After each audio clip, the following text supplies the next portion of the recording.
Здравствуйте, уважаемые участники нашего мероприятия. Рады приветствовать вас на нашей площадке Национальной библиотеки Республики Коми. Вижу уже в чате, что к нам присоединилось 67 зрителей. Очень рады. Дайте, пожалуйста, знать, насколько нас слышно и видно, все ли прекрасно со звуком. Вижу в чате приветствие. Здравствуйте, здравствуйте, добрый день. Очень рады. Давайте, пока все остальные, может быть, участники тоже подключаются, мы начнем такие организационные моменты. Меня зовут Гарбус Наталья Владимировна. Я сегодня буду модератором нашего мероприятия. Я сотрудник Национальной библиотеки, ведущий библиотекарь отдела патентно-технической и экономической литературы, а также специалист Центра поддержки технологий и инноваций. Сегодня у нас по программе 4 выступления. Приглашенный спикер, трансляция у нас будет осуществлена с Москвой. И поговорим мы об авторских правах школьников, школ, педагогах и так далее. И кроме того, также раскроем тему бренда школ. Вы также познакомитесь с проектами Легиона умников, школьными проектами конкурса «Предпринимательство без границ» и конкурса «Школьный патент. Шаг в будущее». Хотелось бы перед тем, как мы все-таки начнем уже выступление, обозначить правила поведения в чате. Для того, чтобы задать вопросы выступающему, вам все-таки необходимо войти под своей учетной записью. На вопросы эксперты будут отвечать в отведенное время после выступления. И если ваш вопрос не попал в отведенное время и не прозвучал ответ на него, вы не беспокойтесь, все вопросы мы соберем и сделаем отдельную публикацию на страничке ВКонтакте Легиона умников. Все контакты мы выложили в описании к этому семинару, поэтому будьте внимательны, вы можете тоже посмотреть, как с нами связаться. Понимаю то, что могут быть ситуации, которые необходимо будет, может быть, разобрать как-то лично при встрече или, например, личную консультацию получить у эксперта. Соответственно, в презентациях будут все даны контакты и наши, и приглашенного спикера, и вы сможете связаться путем направления письма на электронную почту или написания нам в личные сообщения ВКонтакте. Так, ну что, организационные моменты у нас закончились. Так, вижу ваши плюсики. 66 человек с нами сегодня в эфире, а мы начинаем наше мероприятие. И я приглашаю для приветственного слова заместителя директора Национальной библиотеки Республики Коми к выступлению. Пожалуйста, Екатерина Леонидовна. Здравствуйте, меня зовут Екатерина Леонидовна. Рада приветствовать дорогих коллег и уважаемых партнеров. Сегодня мы будем говорить об интеллектуальной собственности и предпринимательстве среди молодежи. Интеллектуальная собственность сегодня ценный стратегический актив и движущая сила экономического развития. К тому же она позволяет превратить творческую деятельность в профессию и дает возможность авторам зарабатывать на этом, на жизнь. Поэтому так важно сегодня создавать стимулы к творчеству и изобретательству. Но не менее важно формировать и в сознании людей идеи о неприкосновенности интеллектуальной собственности. Именно этим и занимается Национальная библиотека Республики Коми в рамках нашего проекта «Легион умников», ставшего победителем конкурса президентских грантов. Благодаря оказанной президентом поддержке создана сеть из 17 центров при библиотеках городов и районов Республики Коми. Их деятельность направлена на поддержку и пропаганду интеллектуального творчества и предпринимательства среди молодежи. Сегодня мы представим результаты деятельности этих центров, творческие работы юных участников проекта «Легион умников». К тому же у нас будет возможность задать волнующие вас вопросы приглашенному эксперту, специалисту Института стратегии и развития образования Российской академии образования города Москвы, заведующей лабораторией управления инновационным, сейчас вспомню, как называется, проектами интеллектуальной собственности кандидату педагогических наук Юлии Юрьевне Власовой. Уверены, что все участники сегодняшней конференции получат обоюдное удовольствие и примут к сведению всю нужную для нас и для вас информацию. Благодарю Министерство образования, науки и молодежной политики Республики Коми в содействии проведения этого семинара. Всем участникам желаю продуктивной работы сегодняшним днем. Спасибо. Спасибо, Екатерина Леонидовна, за прекрасное напутствие. Надеюсь, что все, кто сегодня присутствует на семинаре, подчеркнут новые знания и эти знания превратят и будут использовать в жизни. А сейчас я приглашаю уже для выступления заведующую лабораторией управления инновационными проектами и интеллектуальной собственности Института стратегии и развития образования Российской академии образования Юлию Юрьевну Власову.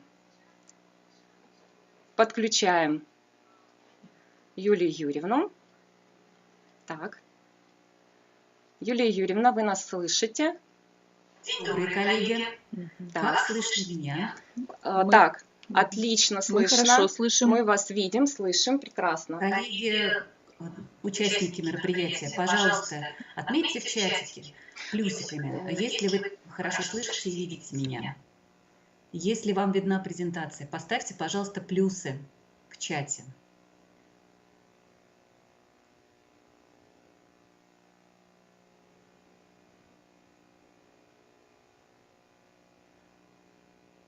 У меня чат идет с небольшой задержкой.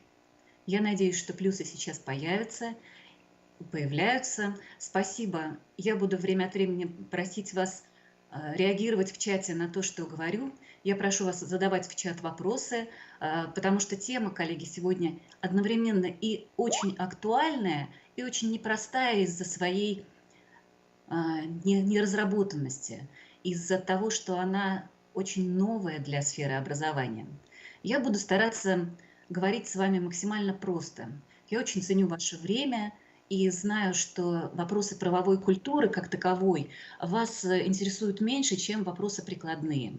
Я эксперт нескольких конкурсов, которые касаются школьных проектов, и вижу, что один из самых часто задаваемых вопросов на разборе полетов, на разборе этих проектов заключается в том, как подготовить школьные проекты к победе на конкурсе. Вот понимаю, что одна из самых насущных задач – это подготовить проекты к финальному этапу, к этапу презентации на школьном уровне, на республиканском уровне, на уровне федеральном. И поэтому вопросы интеллектуальной собственности сегодня, в общем, у нас с вами носят инструментальный характер. Это такой способ для того, чтобы как можно больше проектов детей становились претендентами на победу, то есть имели в финале достойной презентации продукты.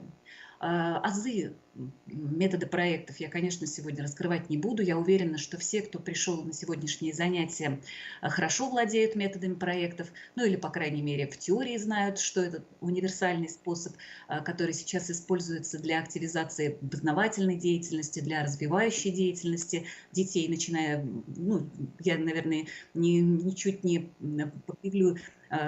погрешу против истины, если скажу, что с детского сада применяется метод проектов в образовательной деятельности.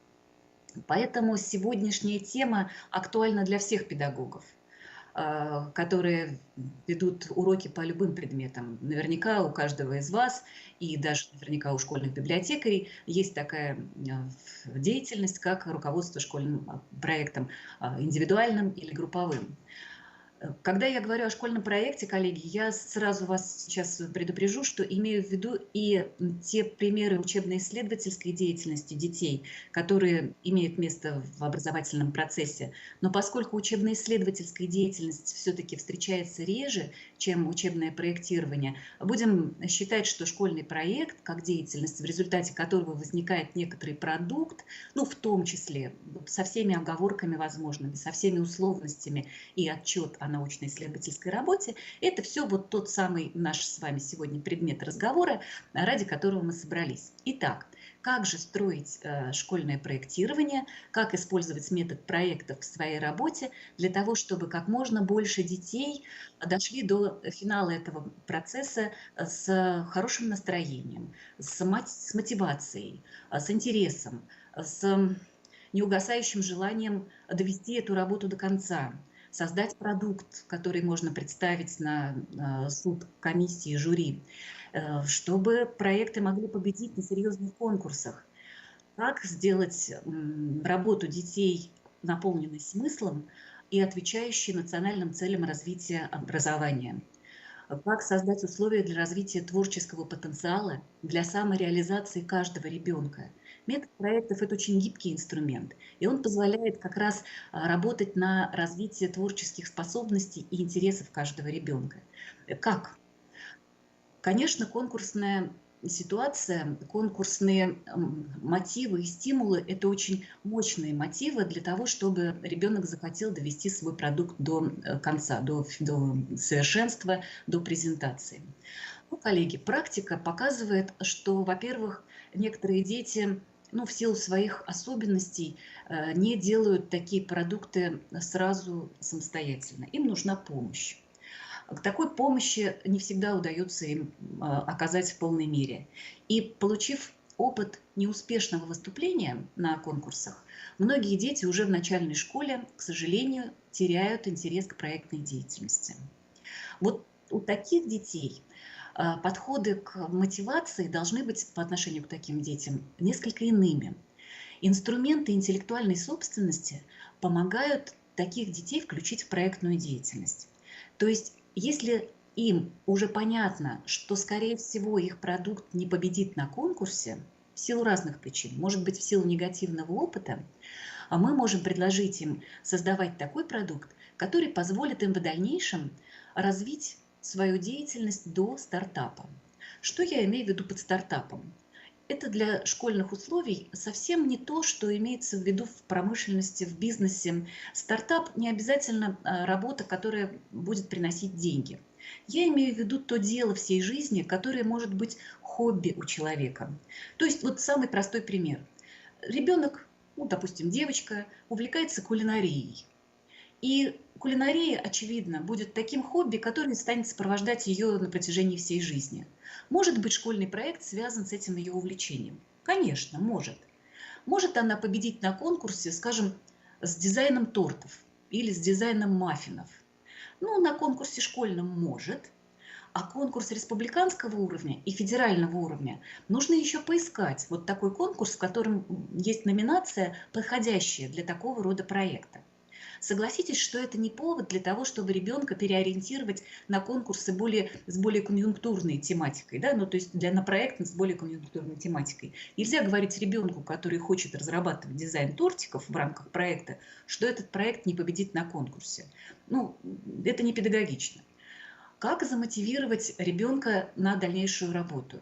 Если интерес гаснет. А, к сожалению, со временем, на протяжении учебного года, немало ситуаций, немало обстоятельств, которые вызывают угасание интереса ребенка к проектной деятельности. Можно говорить о том, что эта работа вполне может стать основой для его дальнейшей жизненной ориентации. Она может стать не просто хобби, а источником заработка дополнительного. И если дети, современные дети про деньги понимают хорошо, дети имеют интерес к получению дополнительного заработка, в дальнейшем к самостоятельности финансовой, то это может стать очень хорошим подспорьем вам в педагогической деятельности для того, чтобы помочь ребенку вот на данном этапе оформить свои идеи в качестве продукта.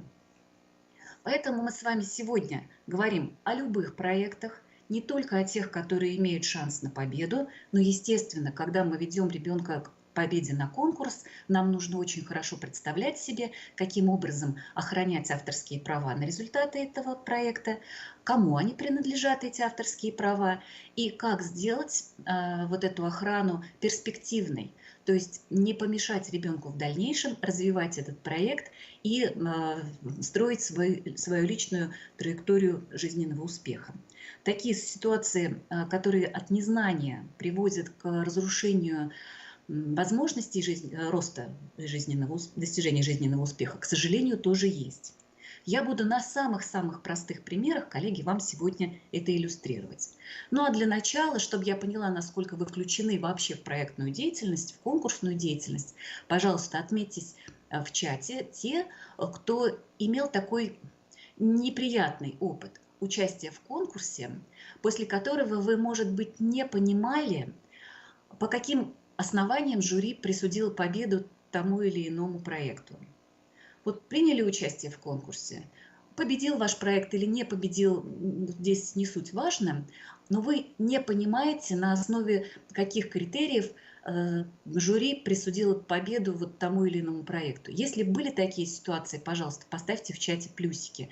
Я тогда буду понимать, что опыт проектной деятельности у вас есть, и вы хотите разобраться в том, как подготовить проекты к таким вот к покорению вершин, но с минимальными потерями. Потому что мы иногда бьем в одну точку, а оказывается, что точку выбрали неправильно. Так, вижу уже плюсики. Спасибо. Спасибо за активность, коллеги. Конечно, очень трудно работать, когда не видишь аудитории. Сами знаете, у всех есть опыт дистанционного обучения. Так, есть люди, у которых не было негативного опыта, и критерии прозрачные, и жюри, может быть, имело возможность объяснить, почему те или иные проекты победили. Это очень хорошо, коллеги. Но были и другие ситуации, я знаю по опыту, что очень у многих, к сожалению, возникает недоумение по поводу отбора проектов-победителей и по поводу того, почему хорошие проекты не вошли в пул победителей. Когда я спрашиваю у живой, вот, присутствующей в зале аудитории, какие, на их взгляд, причины являются главными при обеспечении победы, ну, допустим, при прочих равных, какие могут быть основания для победы? Допустим, у команды супер актуальная тема. Важное это основание для победы? Конечно, важное. Или, допустим, у команды проектной очень опытный руководитель, может быть, даже научный руководитель, который помог оформить этот проект. Важное основание? Важное основание. И, конечно, каждое такое основание, каждое участие опытного человека вносит существенный вклад в итоговый продукт. Важно ли уметь презентовать проект на защите? Конечно, тоже очень важно. То есть вот когда думаешь о тех этапах проекта, которые ведут к победе, какой же из них самый важный, очень трудно сказать, отдать какому-то этапу приоритет. Но все-таки по опыту очных защит, я вам скажу так. Самое главное, чтобы ребенок хотел представлять то, что он представляет. Чтобы этот продукт был продуктом, который финализирует личное участие ребенка в этой деятельности. Чтобы не было ситуации, когда педагоги, руководители и родители создали продукт, а ребенок только озвучил то, что ему написали. Это всегда очень читается, очень видно членам жюри. Личное участие ребенка, личное творческое участие – это признак его авторского вклада. И вот сейчас мы с вами говорим о тех результатах проектной деятельности, которые можно считать объектами авторского права. Есть еще ряд результатов проектной деятельности, которые называются объектами промышленной собственности. Это изобретения, это полезные модели. Но сейчас давайте для простоты мы сконцентрируемся на объектах авторского права. Например, на каталогах, на произведениях, которые выражены в текстах. Ну, например, на отчетах о научно-исследовательской деятельности, мы договорились здесь условно их совмещать, например, на рассказах, о сценариях экскурсий, вот таких вот имеющих текстовое выражение продуктах, или на продуктах, которые имеют мультимедийные решения, ну, например, на неких интернет-сайтах, которые посвящены определенной тематике, или на программном обеспечении, самым-самым разным. Современные дети и умеют и программы для ЭВМ писать очень полезные, очень интересные. Это все объекты авторского права. Как охранять авторские права? Кому принадлежат авторские права? И для чего нам знать различия между правами тех или иных категорий? Вот сегодня об этом. Конечно, коллеги, когда мы эти авторские права, эти объекты авторского права создаем, мы с вами вносим творческий вклад наряду с ребятами. Иной раз и родители помогают очень серьезно, но педагог по своей природе не может оставаться равнодушным. Является ли педагог соавтором такого продукта? Автором в соответствии с законодательством является каждый человек, который внес творческий вклад в создание продукта. Но нет такого сертификата, который подтверждал бы, что этот творческий вклад внесен. Поэтому авторский коллектив, готовя продукт к защите, вот этот проект к защите, к презентации, должен сам определиться с составом авторов. Очень желательно сделать это именно до подготовки презентации к защите. Определить круг авторов. Если вы хотите, вы можете включить в него и сторонних людей. То есть по закону, коллеги, автором является любой человек, который вносил творческий вклад в создание продукта. Ну, как я говорю, творческим вкладом не считается помощь техническая. Вот, например, кто-то вставлял бумагу в принтер. Он творческого вклада не внес. А творческий вклад на уровне конструирования дизайна, исследования, на уровне помощи в фотографировании, в видеосъемке, вот это все уже творческий вклад. То есть делал кто-то вам фотографии, и этот человек уже может являться соавтором. Но включать ли его в список соавторов или не включать, это решение за авторским коллективом. Очень важно определиться, что называется, на берегу. Будет считаться педагог соавтором или у него будет статус руководителя? Будет считаться родитель соавтором или у него статус руководителя? И вот вся команда ребят, которая работала, все они будут перечислены в составе авторов проекта или не все? Важно это, коллеги, потому что вот были конкурсы всероссийского уровня, когда на уровне заявки на заочный тур указывался 1-2 человека, потом приезжали на очную защиту 2-3 других человека, а когда речь шла о награждении, о вручении сертификатов, оказывалось, что там авторский коллектив состоял из 7 человек, и нужно сертификаты выдать на всех, на 7. Вот для того, чтобы этих коллизий не возникало, потому что каждый такой сюжет требует дополнительных усилий организационных, договоренностей, достижения договоренностей, очень важно понять, кто будет в кругу авторов. У авторов, коллеги, возникают авторские права. И почему-то секретом для педагогов является, что эти авторские права бывают 2 категорий – имущественные и неимущественные. Имущественные авторские права – это право на распоряжение судьбой произведения.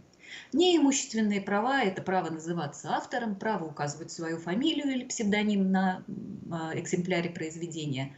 А вот имущественное право – это право распоряжаться судьбой произведения.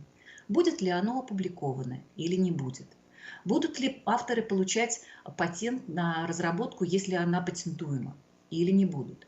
Вот все такие вопросы решают те, у кого есть исключительное право. Имущественное право. На моем слайде имущественные права – это веточка, которая выделена красным цветом. Это вроде бы на этапе подготовки проекта к защите на уровне школы не важно, но это очень важно на этапе продвижения проекта за пределы школы. Мы сегодня во 2-й лекции будем говорить о выходе школы в информационное пространство. Любой способ использования произведения, в том числе публикация в сети интернет, это такой акт, решение о котором может принимать правообладатель. Правообладатель – это человек или юридическое лицо, которому принадлежит исключительное право, имущественное право на произведение. Если вы вот единственное это поймете, вот это вот нормативное урегулирование авторских прав, вообще-то оно достаточно сложное, но такое краеугольное основание этого нормативного регулирования заключается в том, что авторские права бывают 2 категорий – неимущественные и имущественные. На этом слайде я более подробно представила весь спектр имущественных и неимущественных авторских прав. Такие права есть у каждого автора, каждого произведения, и нарушение этих прав может для нас с вами иметь очень серьезные практические последствия. Вот давайте сейчас я вам на конкретном совершенно примере расскажу, как работает, к чему может привести нарушение чужих имущественных прав.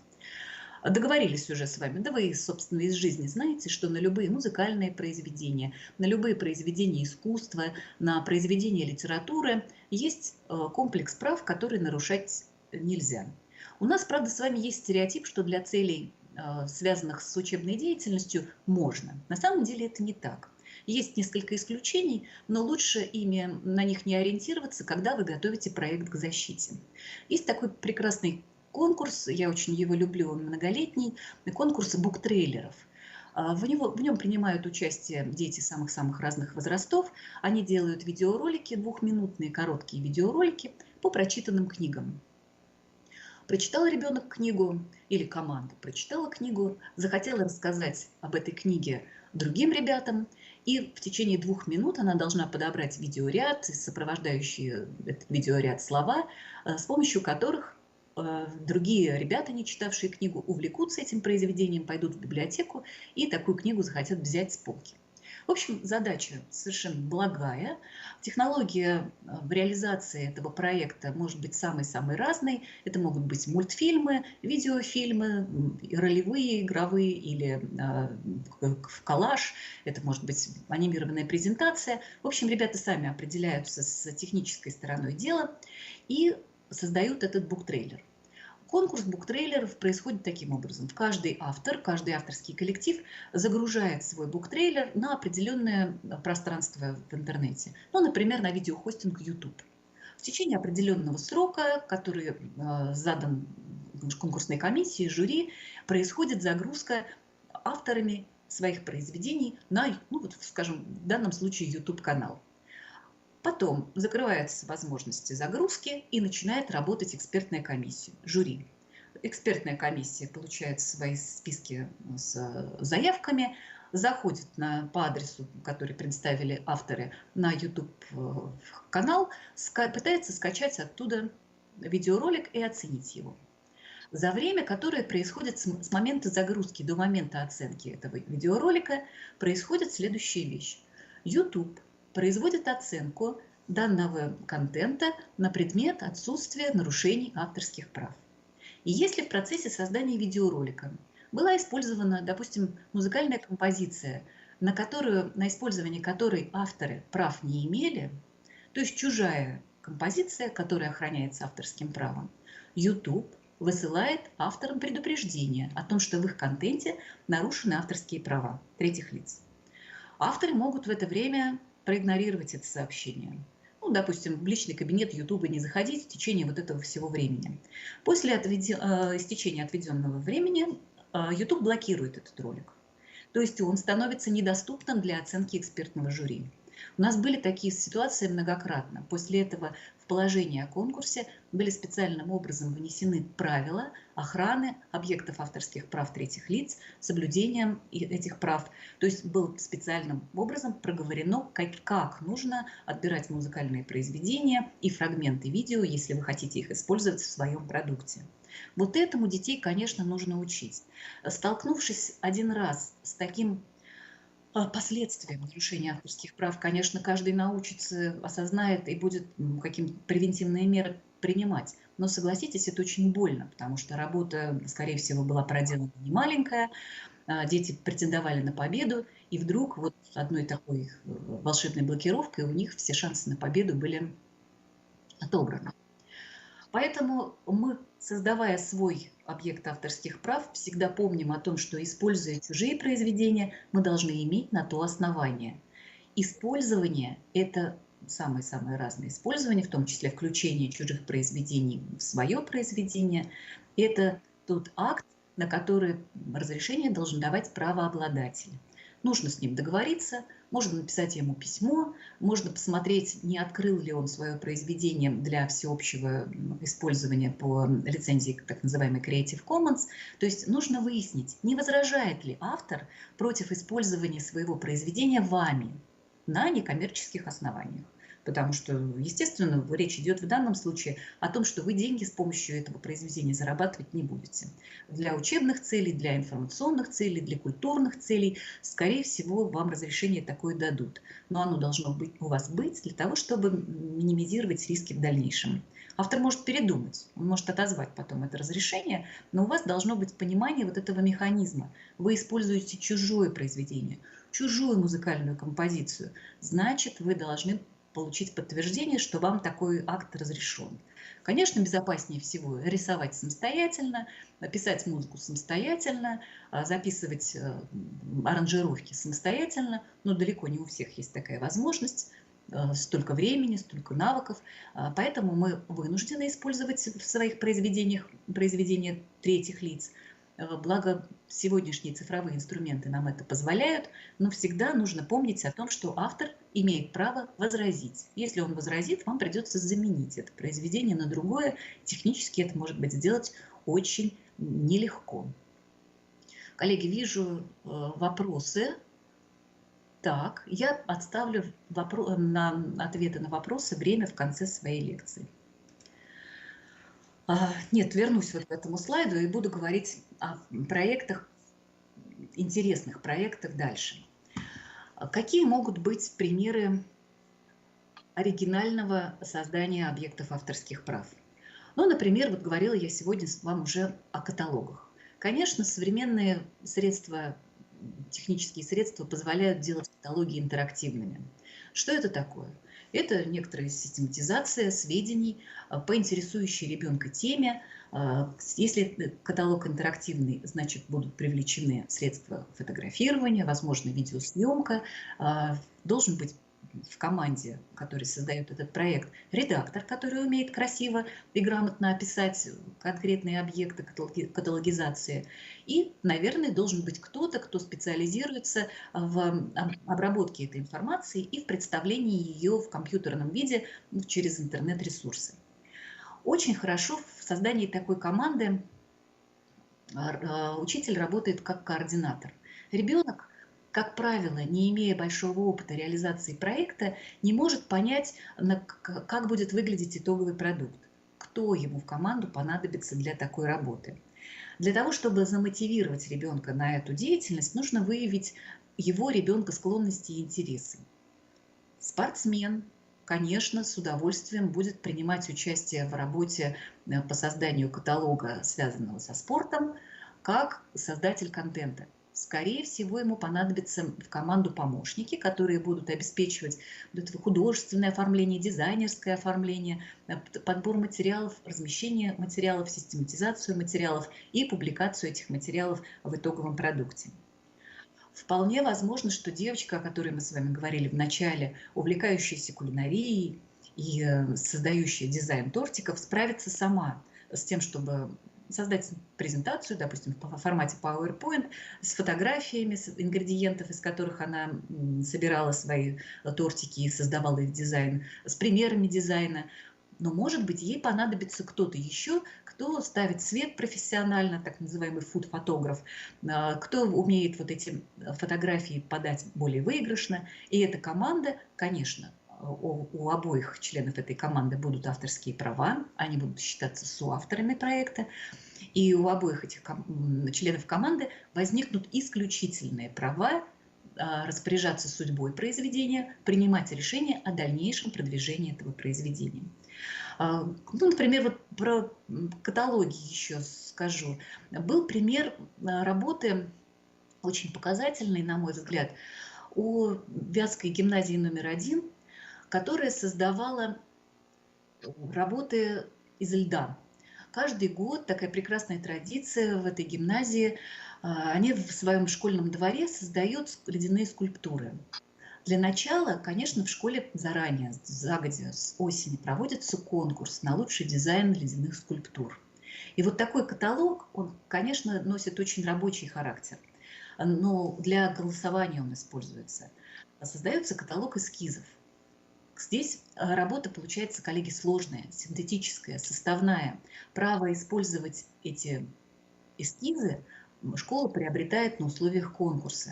То есть она получает право использования этих каталогов, этих эскизов в каталоге, на размещение, право на размещение фотографий на сайте, где осуществляется голосование. После голосования эти эскизы воплощаются в жизнь командами классов, командами обучающихся их родителей, которые признаны победителями. Некоторое время такая скульптурная композиция во дворе школы стоит, потом с наступлением весны она естественным образом тает, но каталог сохраняется, он дополняется фотографиями воплощенных эскизов, воплощенных в жизнь. И, конечно, такого рода продукты, они составляют славу школы, они дают ей возможность приобрести неповторимый облик. Все жители микрорайона ходят в этот сад ледяных скульптур в течение зимних каникул, любоваться, фотографироваться рядом, на фоне этих ледяных скульптур. Это очень мощная объединяющая деятельность. Это деятельность, работающая на развитие бренда школы. И здесь соблюдаются все условия авторских, все авторские права соблюдаются благодаря тому, что работа организована системно, вот так командно на уровне всей образовательной организации. Когда мы выносим вот эти результаты авторской работы, творческой деятельности авторов на всероссийский уровень, нам нужно получить разрешение у авторов. Понимаете, здесь очень получается много авторов, и работа может быть осложнена вот чисто в техническом плане. И все равно у каждого автора нужно получить согласие на то, что мы представляем результаты его деятельности на уровень, допустим, республиканского или всероссийского конкурса. Потому что объекты авторских прав остаются объектами авторских прав, даже если они реализуются в рамках школьного проектирования, учебного проектирования, даже если речь идет о конкурсах, которые, в общем, естественно, не имеют никакой коммерческой ценности. Вполне возможно, что не имеют никаких материальных ценностей в виде призов.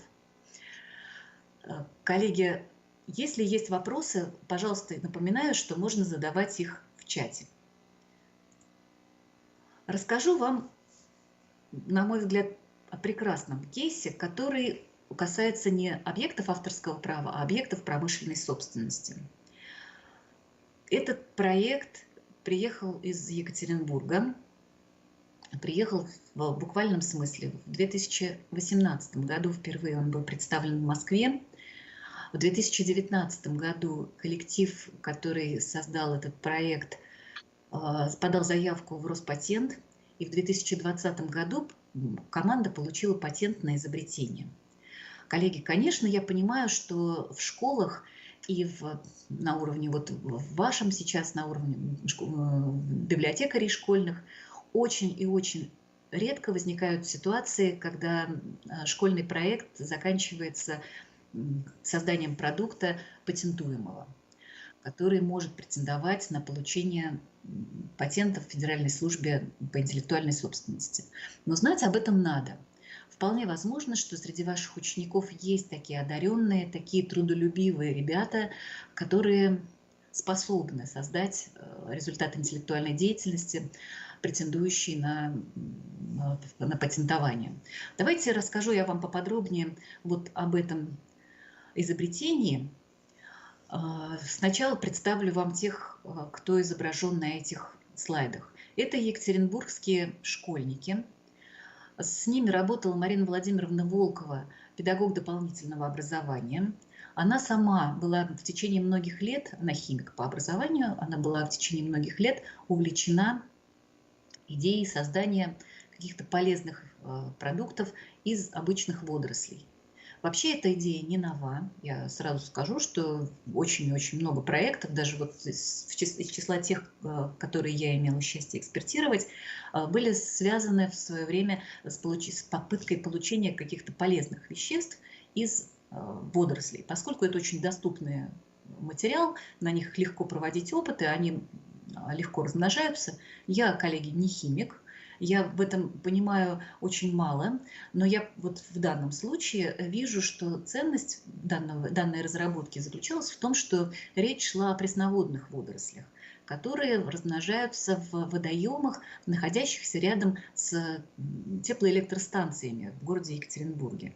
То есть ребят заинтересовал вопрос о том, как естественным образом очищать эти водоемы от водорослей, использовать энергию сбросного тепла, который, ну, вы понимаете, да, что водоемы около ТЭЦ, они создаются для обеспечения технологического цикла. И при этом еще вот, используя сбросное, то есть фактически бесплатное тепло и энергию, используя вот эти водоросли, получать из них какие-то полезные продукты.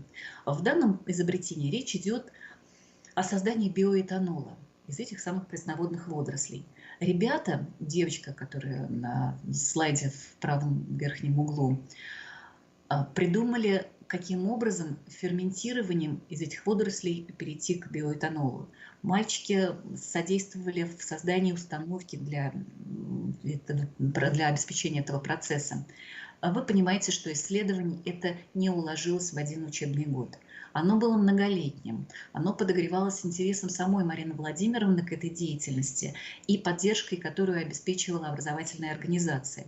И образовательная организация – это не школа, это университет, Уральский федеральный университет. Я рассказываю вам об этом как о возможном кейсе, как о путях, которые позволяют вот таких творческих, таких увлеченных ребят направить в русло системной деятельности, изобретательской деятельности, которая будет потом увенчана получением патента. А что произошло после того, как ребята получили приз на конкурсе в Москве? Они поверили в свои силы. Они поняли, что нужно защищать свою разработку. Марина Владимировна нашла консультантов, которые помогли им оформить патентную заявку. Патентная заявка была сформирована таким образом, чтобы она не касалась результатов уже опубликованных. Коллеги, вот это вот очень важный и тонкий момент. В чем разница между объектами авторского права и объектами промышленной собственности, которые могут возникнуть в результате проектной деятельности? Вам, как педагогам, руководителям этой проектной деятельности, очень важно понимать, к какому типу относится создаваемый продукт. Если это объект авторского права, можно смело идти на публикацию результатов. Ну, об этом я сейчас еще немножечко расскажу, потому что при публикации результатов тоже нужно учитывать ряд достаточно тонких моментов. И важно понимать, что если в результате работы создается объект промышленной собственности, который потенциально может быть запатентован, то в данном случае нужно очень и очень аккуратно публиковать сведения о результатах. Не должна быть разработка опубликована до момента знакомства эксперта Федеральной службы по интеллектуальной собственности с вашей заявкой, потому что патентуются только те разработки, про которые ранее ничего эксперту не было известно. Если вы уже опубликовали статью, в которой преподробно рассказали о ходе и результатах работы, то у эксперта будут основания отклонить вашу заявку, несмотря на то, что это была ваша разработка. То есть дается авторам, конечно, некоторое время, тут есть у авторов некоторые преференции, но вы должны понимать, что, ну, допустим, школа на своем сайте не должна публиковать сведения о вашей разработке без вашей редакторской правки. То есть о результате сообщить можно, можно даже дать маленькое интервью о том, как происходила разработка, но сутевые вещи раскрывать нельзя. Нужно обязательно проконсультироваться со специалистом, который понимает про подачу патентных заявок, о чем можно говорить, о чем нельзя говорить. Есть даже ситуации, в которых рекомендуется не выносить такие разработки на конкурсы, на защиты публичные, потому что они имеют такую потенциальную ценность, может быть, даже коммерческую ценность. И вот такого рода разработки, коллеги, могут и лечь в основу настоящих стартапов. То есть здесь очень важно понимать перспективы такой разработки и на берегу, как я говорила, определить состав авторов, которые потенциально могут принимать решения, например, о создании на базе этой разработки коммерческого предприятия или о передаче права использования этой разработки другому предприятию, которое уже ведет работу в этом направлении. Вот в случае с нашими коллегами из Екатеринбурга они приняли, на мой взгляд, очень правильное решение. Они оформили заявку патентную не от своего имени, как физические лица, а от имени Федерального университета, Уральского федерального университета. Они подписали с университетом соответствующие соглашения, передали исключительное право, имущественное право на свою разработку университету, и университет подал заявку и получил патент, в котором, здесь на слайде видно, все авторы перечислены. Авторское право на имя не передается, не отторгается, никто не может его вас лишить, но право распоряжаться судьбой произведения вы можете передать. Вот в данном случае, когда речь идет о такой серьезной установке, которая связана с получением биоэтанола, конечно, физические лица поступили правильно, ребята, их руководители поступили абсолютно верно, передав исключительное право университету, у которого есть возможность технологического воплощения этого изобретения в жизнь. Но когда у нас с вами речь идет о более простых разработках или об объектах авторского права, может быть, не простых, но менее способных, обладающих меньшей патентоспособностью, мы, конечно, ведем себя по-другому. Мы вполне можем принять решение о публикации результатов нашей работы, о воспроизведении этих результатов, ну, например, каталога в нескольких экземплярах или в количестве нескольких десятков экземпляров. Вы можете напечатать эти произведения, если на то есть согласие всего авторского коллектива. Вы можете опубликовать это произведение, но при публикации, как я и обещала, нужно вам объяснить, какие нужно требования соблюсти. Посмотрите, пожалуйста, внимательно на тот интернет-ресурс, на котором вы собираетесь публиковать свое произведение, если речь идет об интернет-публикации. Что нужно учитывать? Что очень часто те интернет-ресурсы, которые обещают быструю публикацию, не обеспечивают охраны ваших авторских прав. Если интернет-ресурс не требует от вас подписания лицензионного договора, если в условиях публикации не предусмотрена экспертиза, если вы видите, что на этом интернет-ресурсе есть, что называется, вход, но нет выхода, то есть вы не видите аналогичных работ, отсортированных, имеющих прямой доступ через удобный рубрикатор, это повод задуматься о том, нужна ли вам такая публикация. Мы, коллеги, проанализировали 100 интернет-сервисов, которые предоставляют педагогам возможность опубликовать результаты своих работ и выдают за это сертификат. Некоторые бесплатно, в основном, конечно, платно, за не очень большие деньги, от 150 рублей выше, но выдают электронный сертификат о публикации. Среди этих 100 ресурсов, коллеги, только 5, то есть 5% работали с соблюдением авторских прав. То есть они обеспечивали охрану ваших авторских прав и проверяли ваше произведение на предмет соблюдения авторских прав третьих лиц. Остальные ресурсы за те же деньги обеспечивали вам выдачу сертификата, а в дальнейшем далеко не всегда публиковали ваши произведения в общем доступе. Некоторые из них предоставляют право доступа за отдельные деньги. Другие работают по принципу черной дыры, то есть вы туда отправили произведение, отправили деньги в случае, если получение сертификата оплачивается, получили сертификат и не знаете о дальнейшей судьбе произведения, потому что у вас нет на руках лицензионного договора, потому что этот сервис работает по непрозрачным правилам. Поэтому призываю вас не стремиться к быстрой публикации, ориентироваться на общественно-профессиональную экспертизу на данном ресурсе, потому что это залог того, что вы отдаете свое произведение, ну и произведение ребят, которые работали вместе с вами, в надежные руки. Сами проводите экспертизу тех интернет-сервисов, которые представляют такого рода услуги, предлагают такую возможность публикации. Ну и, конечно, публикации в приличных журналах – это тоже очень хороший способ стимулирования творческой деятельности, поощрение ребят, которые проявили усидчивость, проявили трудолюбие, проявили свои творческие способности. Публиковаться можно в самых-самых разных журналах, их все еще очень много. Есть журналы, которые выплачивают гонорары за публикации. Ну, то есть это во многом зависит от того, какого рода продукт вы получили. Если вы создаете какое-то текстовое произведение, как описание процесса деятельности, то вполне возможно, что вашу статью опубликует очень читаемый журнал, и вы получите в дальнейшем хороший отклик. Естественно, такая публикация входит в портфолио ваше и в портфолио ребят.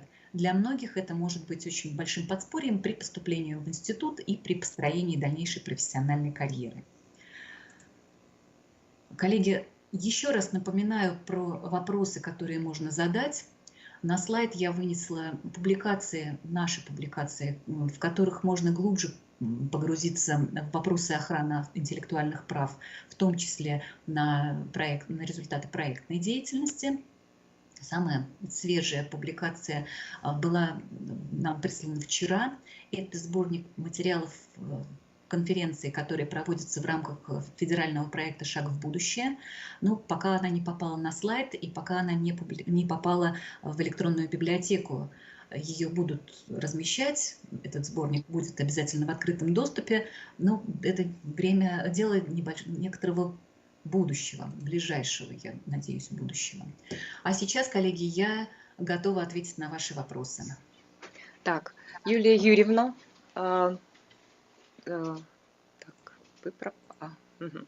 Смотри, значит, у нас поступили вопросы в чат. Я сейчас их озвучу. Пожалуйста, ответьте на них. Напишите про те 5%, которые проверены и соблюдают авторские права. Да, где можно увидеть этот список? У меня был тоже такой же вопрос. Официально где-то есть такое, озвучка такого списка или нет? Хороший вопрос, спасибо, коллеги. У меня есть коллега в команде, который подготовил статью с описанием хода этого исследования и выводов по этому исследованию. Я сейчас на память не скажу, какой это номер журнала. Мне кажется, я прошу прощения, если я не точна, это журнал «Отечественная и зарубежная педагогика», номер в 2019 году, номер 3. Я вот как раз этот ответ на вопрос уточню и дам его в качестве дополнительных сведений, когда мы будем с вами готовить ответы на дополнительные вопросы. Хорошо, в этом случае мы тоже его опубликуем в нашей группе «Легион умников». И еще один вопрос задали нам в чате. В каком виде должно быть согласие ученика на передачу исключительного права? Договор об отчуждении исключительных прав или что-то вроде согласия на обработку персональных данных? Всегда смотрим, коллеги, на то, какая цель перед нами стоит. Для чего мы хотим получить такое согласие? То есть речь идет об использовании продукта, правильно? Ну, допустим, школа принимает решение о презентации, о самостоятельной презентации этого продукта на всех уровнях. На решение о публикации результатов этого проекта на сайте. Тогда, если в число авторов входят не только педагоги, а еще ученики, родители, партнеры школы, я рекомендую заключать короткий лицензионный договор. Требования к составным частям лицензионного договора оговорены в Гражданском кодексе. Можно сделать лицензионный договор очень компактным. Опыт показывает, что самая простая форма лицензионного договора укладывается в одну страничку формата А4, но там должно быть внятно написано, что авторы разрешают школе использование результата своей интеллектуальной деятельности. Вот конкретного результата и конкретные виды использования должны быть перечислены. Ну, либо всякое использование, которое предусмотрено Гражданским кодексом на конкретный срок, ну, на обозримый какой-то срок. Я не думаю, что этот срок должен превышать 10 лет. И на территории, допустим, Российской Федерации или Российской Федерации и всех стран мира. Если речь идет о публикации в интернет, мы не можем отследить, из какой страны пользователь зашел на интернет-страничку школы. Этого достаточно, коллеги, если все авторы дадут нам такое разрешение. Ничего сложного в оформлении таких лицензионных договоров нет, но при этом школа обезопасит себя. Ну, в любом случае, лучше иметь оформленные документы, чем не иметь их. Согласитесь, что в любой ситуации наличие подтверждающих документов, оно нас обезопасит, оно нас подстрахует, и оно показывает нашу осведомленность, нашу правовую культуру. Спасибо. Еще один вопрос. Патентование – это право или обязанность?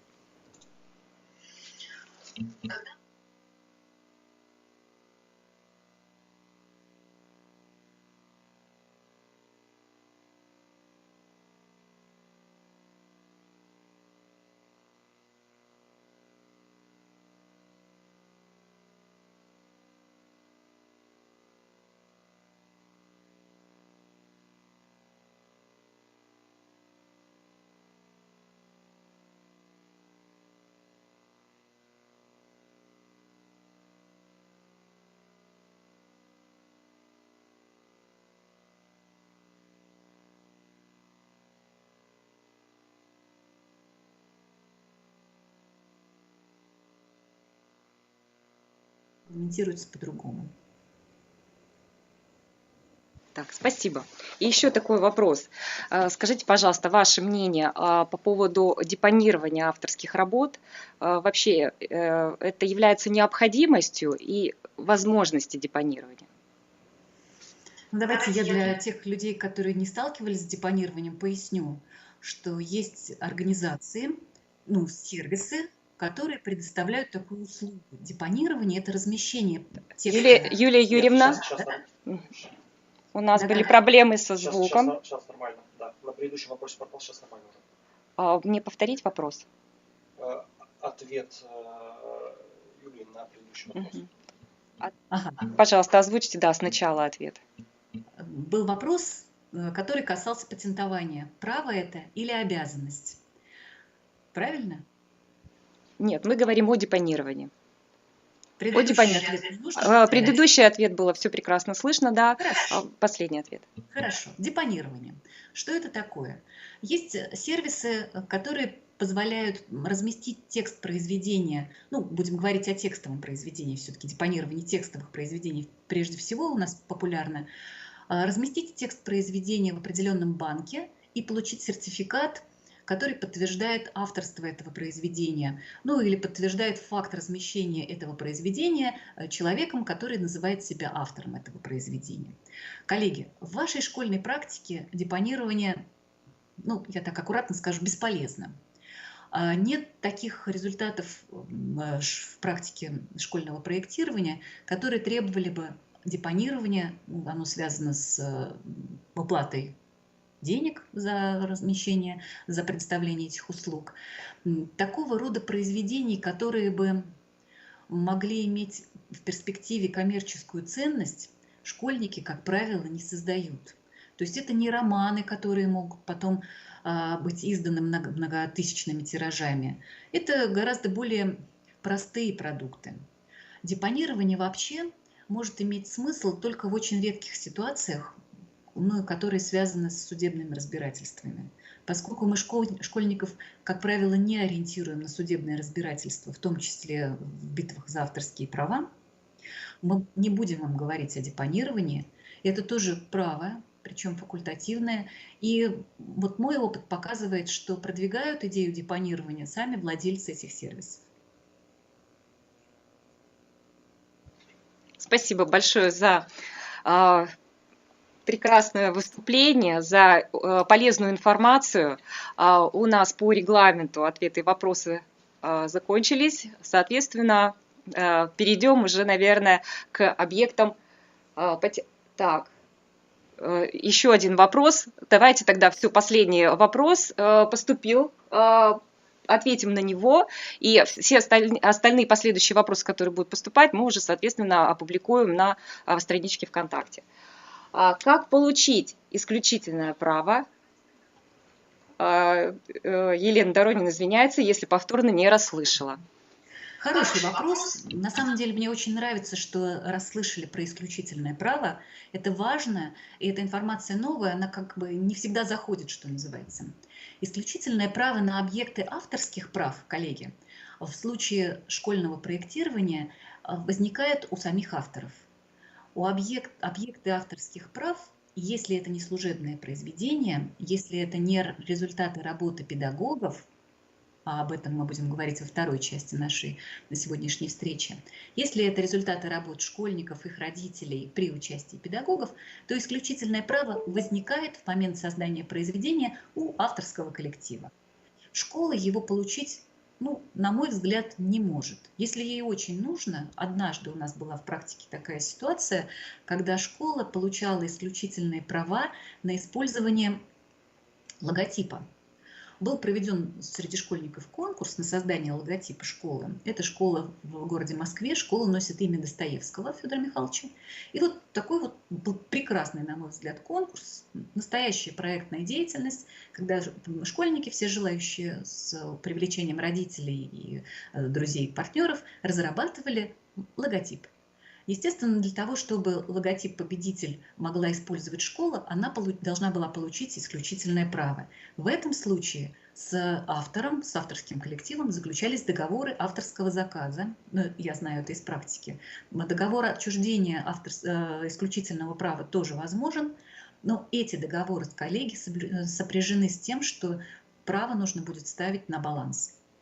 Нужно будет проводить вот эту бухгалтерскую процедуру создания объекта интеллектуальной собственности, создания нематериального актива. Бухгалтерия должна быть готова вот к этим процедурам. Просто подписать договор об отчуждении исключительных прав или договор авторского заказа – этого недостаточно для того, чтобы исключительное право получить. Исключительное право всегда сопряжено с тем, что организация ставит на баланс нематериальный актив. Благодарю за информацию. Мы, коллеги, уважаемые участники, пойдем дальше по программе, чтобы нам не выбиваться из графика. Соответственно, сейчас с докладом, значит, будет мое выступление. Переключите, пожалуйста, мне презентацию. Давайте, может быть, тот, кто подключился только что.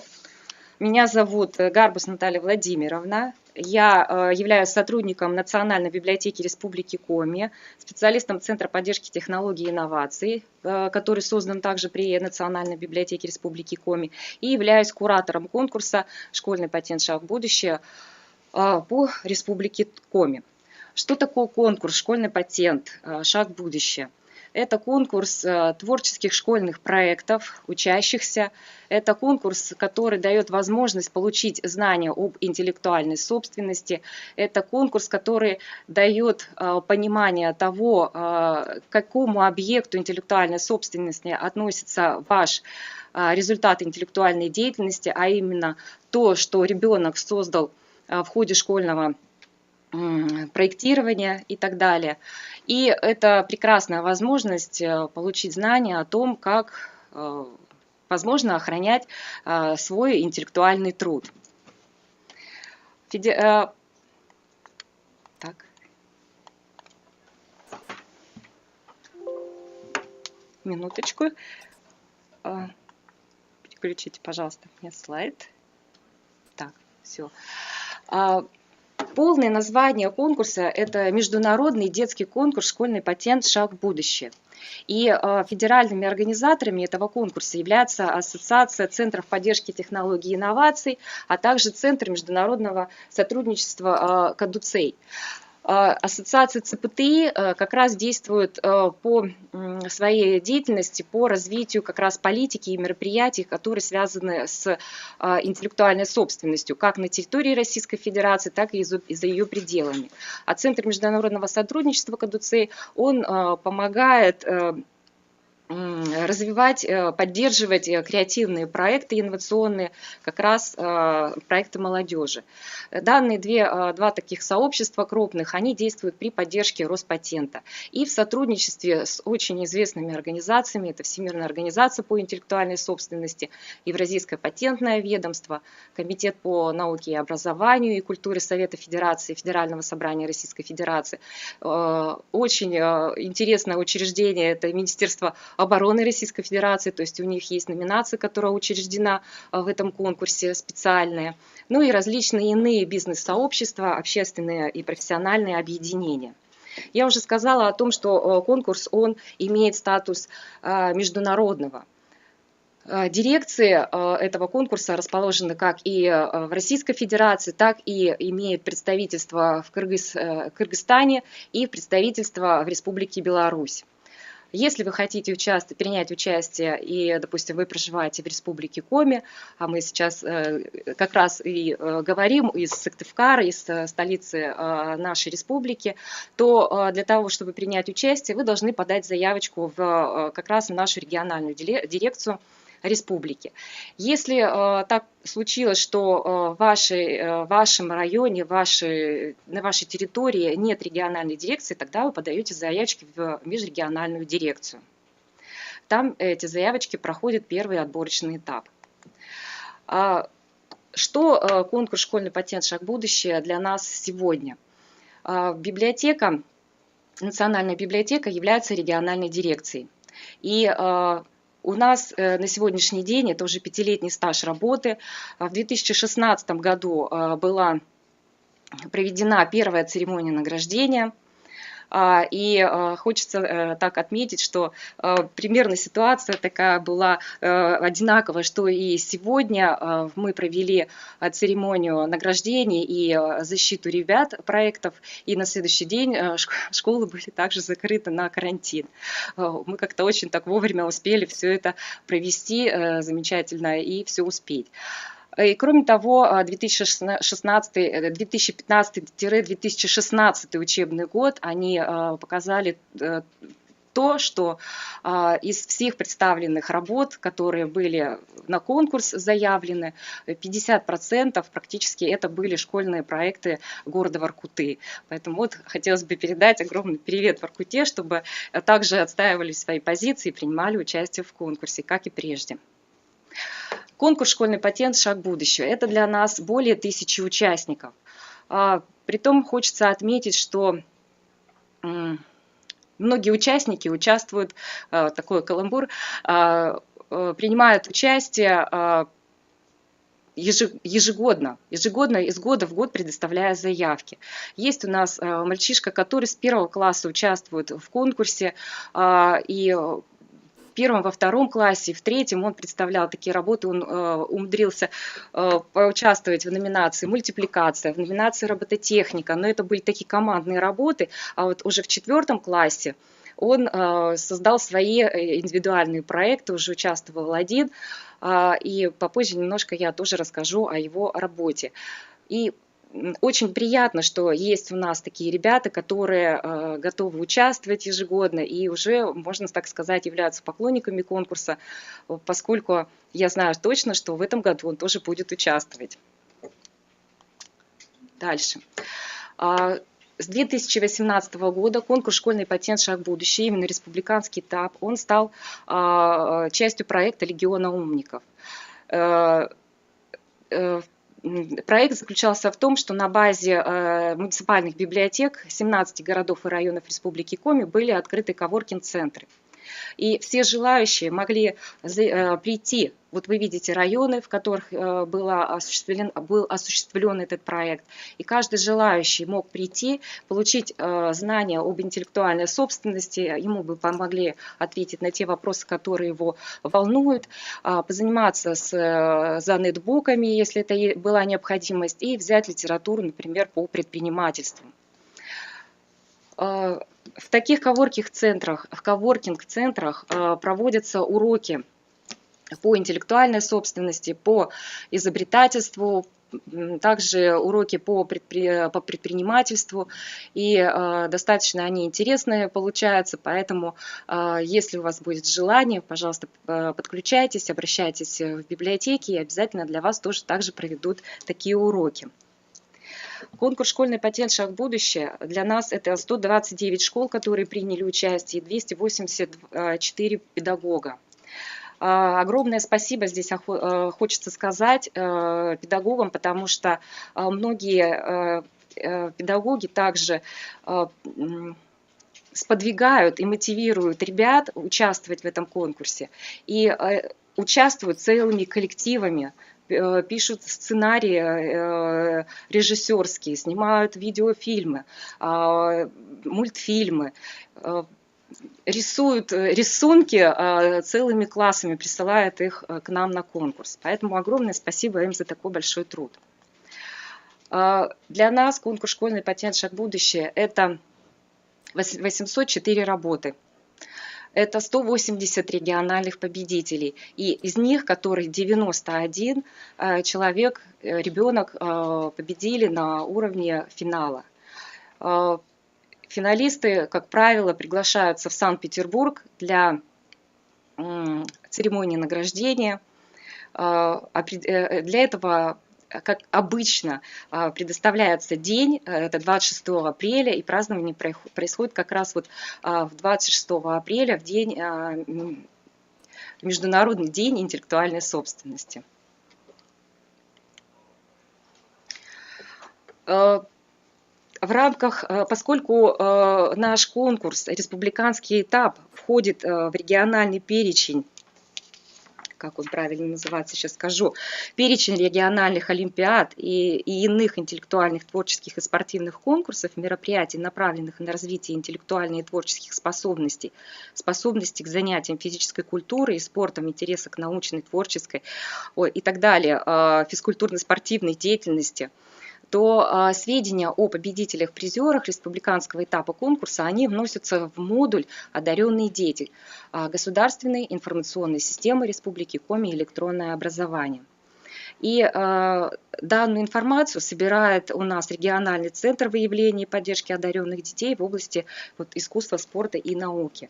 Знаю точно, что наши победители туда уже обращались, брали справочки, предъявляли их по месту требования. И такая возможность, она как раз предусмотрена для того, чтобы ребенок мог получить льготы в детские оздоровительные лагеря.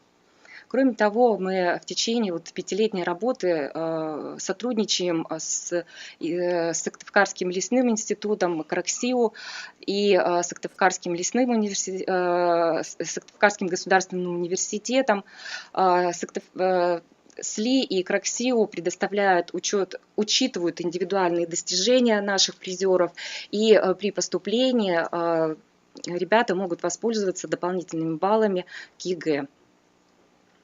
Ну и основная такая мотивация, на мой взгляд, это призеры и победители получают возможность практической помощи в регистрации объектов интеллектуальной собственности, а именно получению патентов. То есть как раз сейчас бы я хотела раскрыть именно объекты патентования, о которых ранее говорила Юлия Юрьевна. Конкурс «Школьный патент. Шаг в будущее» – это 13 номинаций, они различных направлений. Это как направленность и гуманитарная, так и техническая. Но, конечно же, самая интересная номинация, наверное, это изобретение, поскольку всегда всех она волнует, и почему-то пугаются многие участники принимать участие в такой номинации, думая, что невозможно представить какой-то такой оригинальный, уникальный объект. Здесь хотела бы привести, давайте для начала скажу то, что изобретение – это новое техническое решение, которое может относиться к продукту или способу. Соответственно, это, конечно, номинация, она, так скажем, по критериям немножечко привязана к такой формулировке. Если говорить об работах, призером в 2020 году стал Доронин Алексей, он придумал такую супербыструю зубную щетку. Поскольку он стал призером, мы после окончания республиканского этапа, завершения его, связались с Алексеем, потому что он, конечно, изъявил желание патентовать, и стали выяснять на предмет того, что есть ли какие-либо близкие аналоги к его изобретению. Так вот, и, конечно, к сожалению, наверное, да, мы выяснили о том, что в 2010 году такая зубная щетка была придумана в Америке одним изобретателем из Лос-Анджелеса. Называлась она «Устройство для очистки зубов». Но здесь я хочу акцентировать немножко внимание на другое. То есть Алексей – это шестиклассник, который задумался о решении такой задачи технической, которая помогла бы людям с ограниченными возможностями ну, вот проще и быстрее чистить зубы. То есть в данном случае это такая зубная щетка, которая содержит такую вот U-образную щеточку. Она одевается на и верхнюю и нижнюю челюсть, и осуществить чистку зубов возможно за 10-30 секунд. То есть все достаточно просто и удобно. И вот из этой ситуации, что можно сказать по поводу приобретения каких-либо новых знаний? Первый урок, наверное, это то, что Алексей научился пользоваться патентными базами, знает теперь, где они находятся, какая информация там содержится, как с ними работать и как работать с этой информацией. Второй урок – это, наверное, о том, что он попытался составить то описание, которое практически необходимо направлять в Роспатент для того, чтобы получить вот такой патент, попробовал написать это описание. И достаточно очень хорошо у него это получилось, так скажем, для первого раза это было сделано очень хорошо и замечательно. И третий урок, так скажем, что теперь и Алексей, и вы знаете, для того, чтобы ваше изобретение, возможно, вашу конструкцию, приспособление можно было бы запатентовать, то для него, конечно, нужно выполнение определенного условия, одного из 3 условий. Это новизна. То есть до того момента, как вы придумали и решили запатентовать, до этого момента ниоткуда из уровня техники о таком техническом решении не должно быть известно. Далее. Но есть у нас тоже положительный пример того, что школьный проект закончился получением патента. Будучи в школе еще, Павел Герлах придумал вот такую лестницу для эвакуации зданий. Тоже в рамках школьного проекта он задумался о том, как сделать более безопасной и более быстрой эвакуацию из здания школы. И разработал вот такую лестницу, которая крепится к внутренней части окна снаружи, то есть с улицы. И при необходимости, когда необходимо эвакуироваться, открываются окна, снимаются шпингалеты, и вот этот козырек надоконный она переворачивается и превращается вот в такую лестницу, с которой можно спокойно спуститься. Такая разработка существует пока только в виде макета. И при наличии заказа эту идею готовы реализовать, вот как Павел утверждает, где-то по сумме в 11 тысяч рублей. Главное управление МЧС по Республике Коми вот за такую оригинальную разработку вручила Павлу благодарственное письмо и вручила также ценный подарок. И нам приятно, что тоже такое техническое решение было оценено таким главным управлением МЧС. Далее. Очень большое также внимание у нас ребята уделяют в номинации «Промышленный дизайн». Здесь, конечно, не связаны те изделия, те продукты интеллектуальные, которые представляются, они не связаны с техническим решением, они связаны с решением внешнего вида изделия. И как правило, здесь ребята уже работают над формой изделия, стиля, линий, контуров, какой-то декоративной проработкой, орнаментом и, конечно, цветовым решением. Вот одним из примеров такой работы придумала его Зинченко Настя. Девочка очень любит собак, любит собирать о них информацию и, соответственно, придумала игру. Игра эта содержится на карточках, и вот для того, чтобы было удобно хранить эти карточки, она придумала вот такой лэпбук в виде собаки породы эрдельтерьер, вот с такой попоной, которая на нее одета. И Этот объект, он примерно где-то занимает 50 сантиметров, то есть очень даже удобно взять под мышку и, в общем-то, как-то с ним играть, перемещать по квартире или по помещению, и карточки все в порядке и на месте. Но на самом деле здесь еще также и важно внешний, да, вид изделия, который это яркое впечатление создает, и то есть детям с ним приятно и интересно играть. Далее. Игнатов Денис разработал такой экоконструктор, зарегистрировали, центр зарегистрировал, помог в регистрации патента на промышленный образец, точно по вот регистрация прошла по такой коробочке с яркой этикеткой и с такими элементами из бересты. На ощупь очень приятно работать с такими элементами, собирать какие-либо конструкции. Держатся они достаточно плотно, ну и легко разбирать и собирать. У Дениса семья, она, так скажем, ремесленники, то есть они увлекаются такой идеей создания каких-то объектов вот как раз использованием бересты. Поэтому, конечно, неудивительно, что вот из семьи пришла такая идея, и вы сами видите прекрасно, что это готовый продукт, который, в принципе, возможен для реализации и получения прибыли от него. Еще один объект – это работа учащихся средней школы номер 2 поселка Жешерт Усть-Вымского района. Учитель предложил ребятам создать шахматы для шахматного кружка. И, конечно, хотелось, чтобы эти шахматы не повторяли какие-либо иные, и они создали вот такие стилевые шахматы с национальным колоритом. Все шахматы выполнены в стиле, в виде героев, в коме легенд. Это Пера Богатырь, это Зарынь, его жена, и богатырь Антип. Ну и есть предание о том, что у первого богатыря было 10 собачек, и поэтому здесь вот как раз пешки представлены в виде стилизованных собак. Здесь вот хотелось бы вам сказать, вот то, что я показала, вы видели, да, о том, что патентообладателями, авторами в основном у нас являются дети.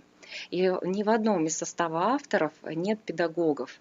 Не знаю, почему причина. То есть предлагаем, и педагоги не согласны почему-то поучаствовать в соавторстве в данных работах. Поэтому, вот, допустим, касаемо вот этого патента, ребята, здесь коллектив из 3 участников, учащихся, детей, которым нет 14 лет. И, соответственно, представлять интересы должны законные представители, то есть родители этих детей. Ну, тоже понимаете о том, что 3 детей, это получается 6 родителей, достаточно сложно кого-то из одного родителя подключить к работе, соответственно, вот тогда к нам педагог пошла навстречу, и всю деятельность и переписку через ФИПС мы вели именно с педагогом. Вот такая история. Далее. Нужно понимать, что один и тот же объект, который вы создали, результат интеллектуальной деятельности, он может охраняться с разных сторон. Вот такой яркий пример – это футболка. Придумал Александр Скатов ее, и вы видите, что эта футболочка, у нее прямой такой силуэт свободный, и на передней части расположен смайлик лучезарный такой, и у него есть язычок, который вываливается изо рта.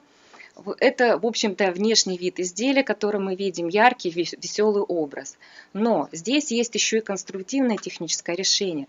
То есть это швейное изделие, да, конструктивно сшитое, И вот этот язычок, он пришит к футболке. Почему? Потому что вот этот язычок, он как раз выполняет еще функциональную задачу, он является протиркой для очков. Даже вот на футболочке вы видите такую подсказочку, хэштег «Я в очках». То есть как раз и было получено Сашей два патента на промышленный образец и на полезную модель. Еще один проект 2020 года, хотела представить его, поскольку заявочка у нас ушла уже в Федеральный институт промышленной собственности у Алдушиной Марии. Это первоклассница, которая разработала вот такую этикетку. Вы видите, рисунок детской рукой сделан. И дело в том, что у семьи Марии, у них также есть семейный бизнес, и вот эти этикеточки как раз используются для сувенирной продукции их бизнеса. Вот детский рисунок был переформатирован в графический, вот в такой графический уже рисунок, и, соответственно, была направлена заявка в Роспатент. Ну, вот так выглядит их сувенирная продукция.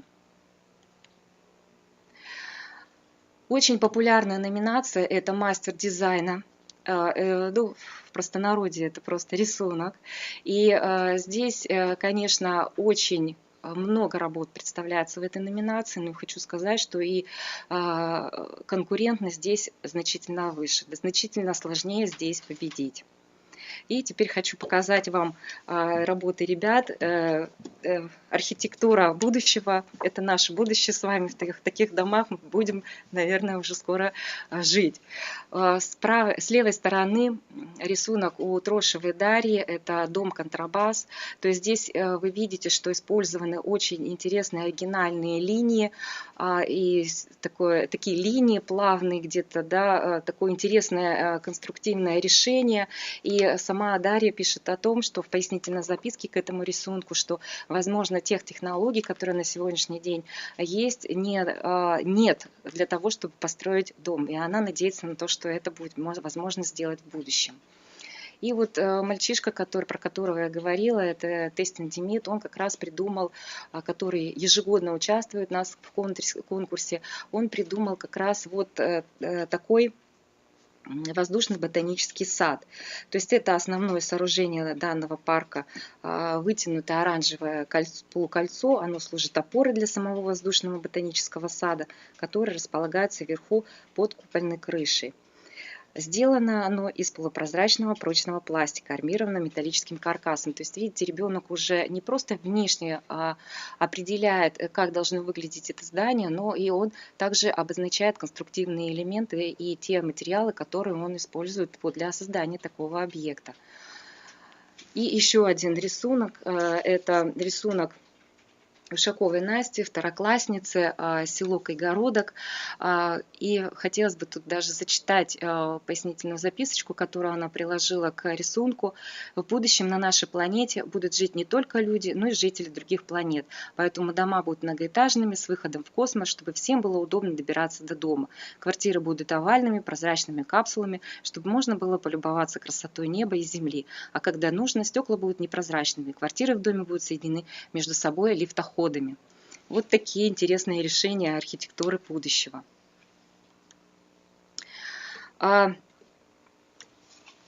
Еще одна номинация, на которой я хотела бы остановиться, эта номинация называется «Интеллектуальные способности, неограниченные возможности». Мне вообще кажется о том, что вот такая номинация, она должна быть девизом этого конкурса, потому что действительно интеллектуальные способности – это неограниченные возможности. И вы на экране видите работу ребят коррекционного класса, 2 класса Выльгородской средней школы номер 2, а также одной девочкой, которая незрячая, ученица 3 класса. И ребята вот поучаствовали в конкурсе «Режиссерский взгляд. Мультипликация». Они создали мультик «Как спят животные». И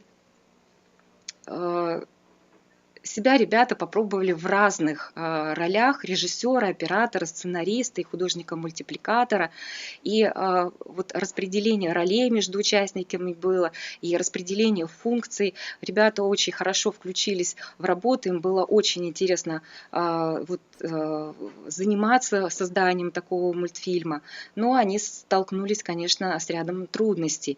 И с трудностями столкнулись те педагоги, которые занимаются, конечно, с такими ребятами. А сложность как раз и была в заучивании текстов ролей, даже самых простых.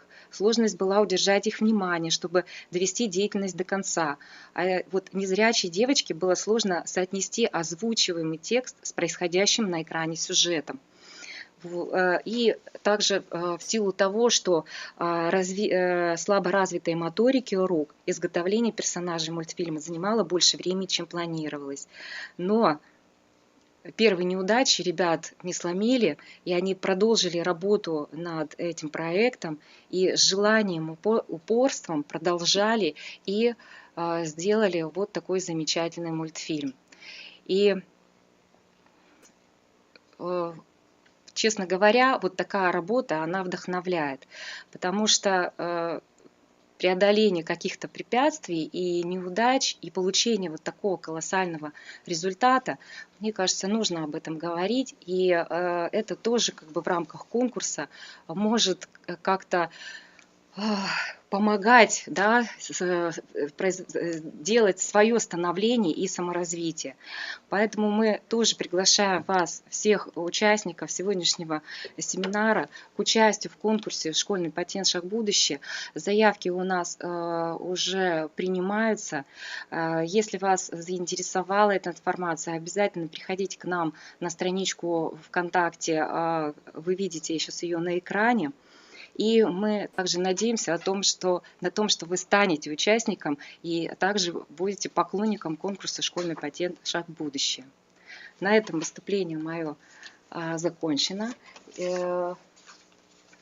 Так, коллеги мне говорят о том, что вопросов нет, или, может быть, у нас есть еще задержка по времени. Так, по времени 5 минут есть до следующего выступления.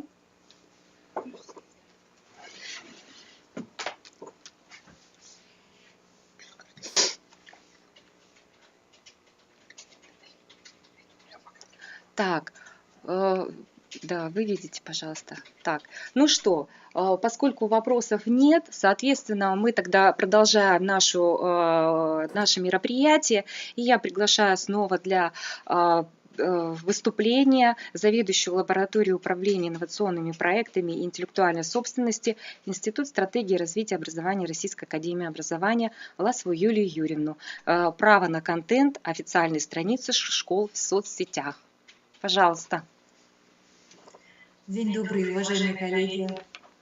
Я приветствую всех, кто к нам присоединился за время семинара. Напишите, пожалуйста, в чат, хорошо ли меня слышно и видно. Поставьте плюсики, если все хорошо. Мы во второй части моего выступления говорим о школьном сайте и о школьных страницах в соцсетях. Потрясающее выступление предыдущее по поводу школьных проектов, которые заканчиваются получением патентов, очень вдохновляет педагогов на работу с одаренными детьми. Казалось бы, при чем здесь школьный сайт и соцсети? Все это, коллеги, звенья одной цепи. Все наши успехи, все наши достижения отражаются на сайте, в социальных сетях, и все это работает на развитие бренда образовательной организации. Спасибо вам за плюсики, я вижу, что меня видно и слышно, поэтому мы продолжаем работу по плану. Соцсети – это, можно сказать, инновационный инструмент для развития бренда образовательных организаций. Далеко не у всех образовательных организаций есть странички, например, в соцсети Instagram. Но, насколько я знаю, все школы уже давно завели себе официальные страницы в соцсети ВКонтакте. И, конечно, у всех образовательных организаций в соответствии с нормативными документами есть официальное представительство в сети интернет. Это официальный сайт школы. Говорим сейчас только о школах, понимаем все образовательные организации, в том числе организации дополнительного образования детей. Все они должны быть представлены в сети интернет официальным сайтом. Требования к обязательным элементам информационной структуры определены нормативными документами, но за рамками нормативных документов остались некоторые очень важные вопросы. Первый вопрос, коллеги, это вопрос об интеллектуальной собственности, о правах на сайт.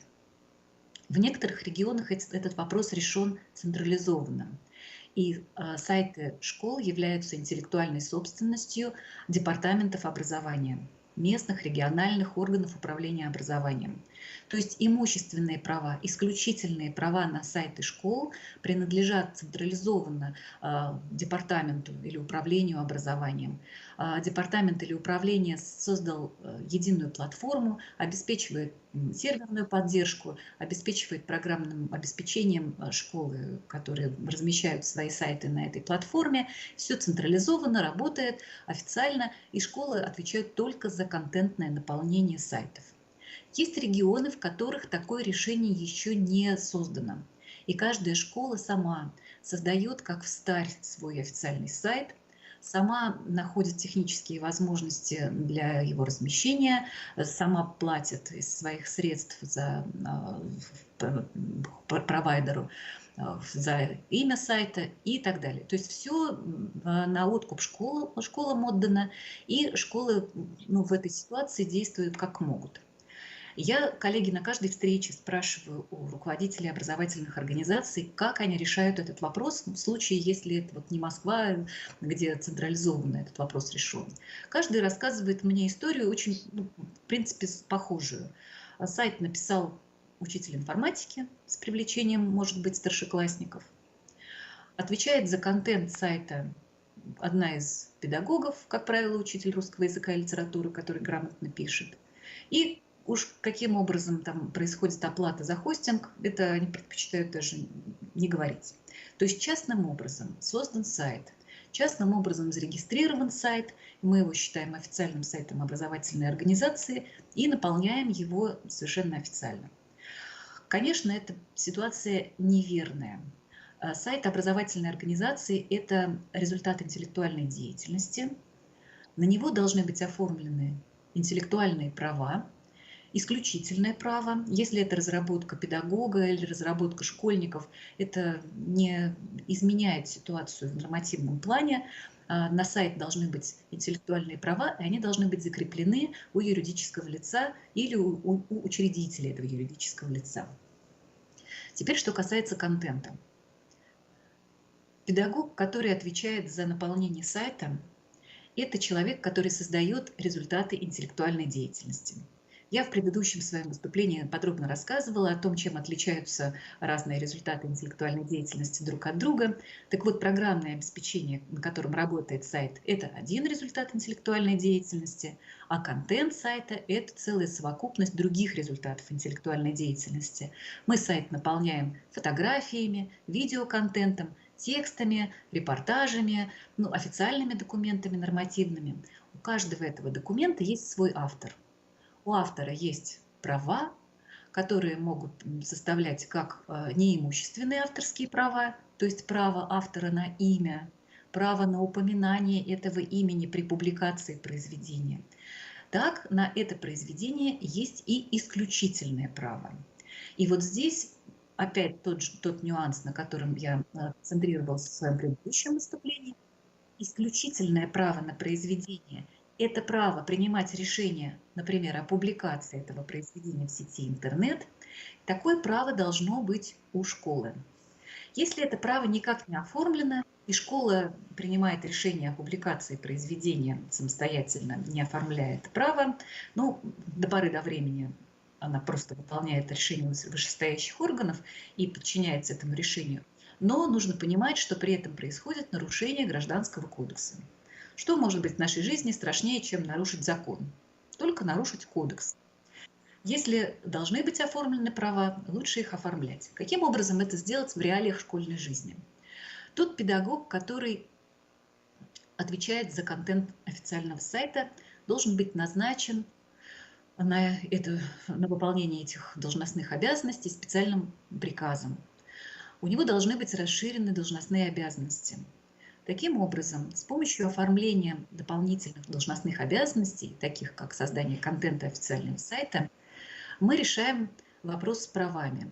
Дело в том, что в этом случае все эти результаты интеллектуальной деятельности, то есть тексты, которые педагог создает, ну вот этот назначенный педагог, да, назначенный официальным лицом, ответственным за наполнение сайта, фотографии, которые он делает для размещения на сайте, эти все результаты интеллектуальной деятельности становятся служебными произведениями. Все произведения, которые педагог создает в рамках своих должностных обязанностей, получают статус служебных произведений. По Гражданскому кодексу исключительные имущественные права на эти произведения возникают у самой школы.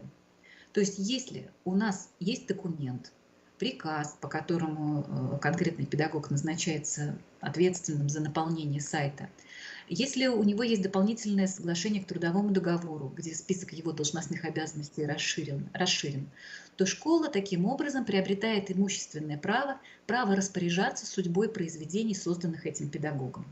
При этом, коллеги, нужно понимать, что мы на сайте размещаем фотографии, созданные не одним автором. Очень часто мы даже используем фотографии детей.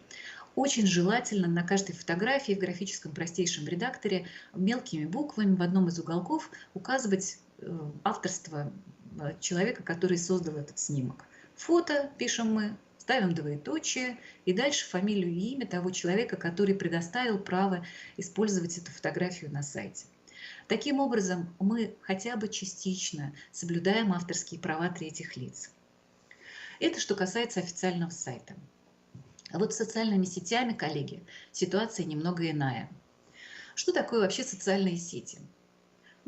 Из названия следует, что это некое добровольное объединение, а в практике мы знаем, что оно, как правило, реализовано на конкретной платформе, платформенное решение. То есть есть социальная сеть ВКонтакте, где все педагоги сейчас у нас имеют свои аккаунты, и, естественно, все дети имеют свои аккаунты, и даже некоторые классы создают сообщества для взаимодействия.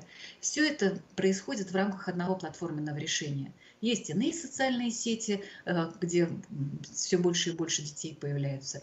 Я не в рекламных целях сейчас это говорю, я говорю об этом для того, чтобы фиксировать реальность нашего времени.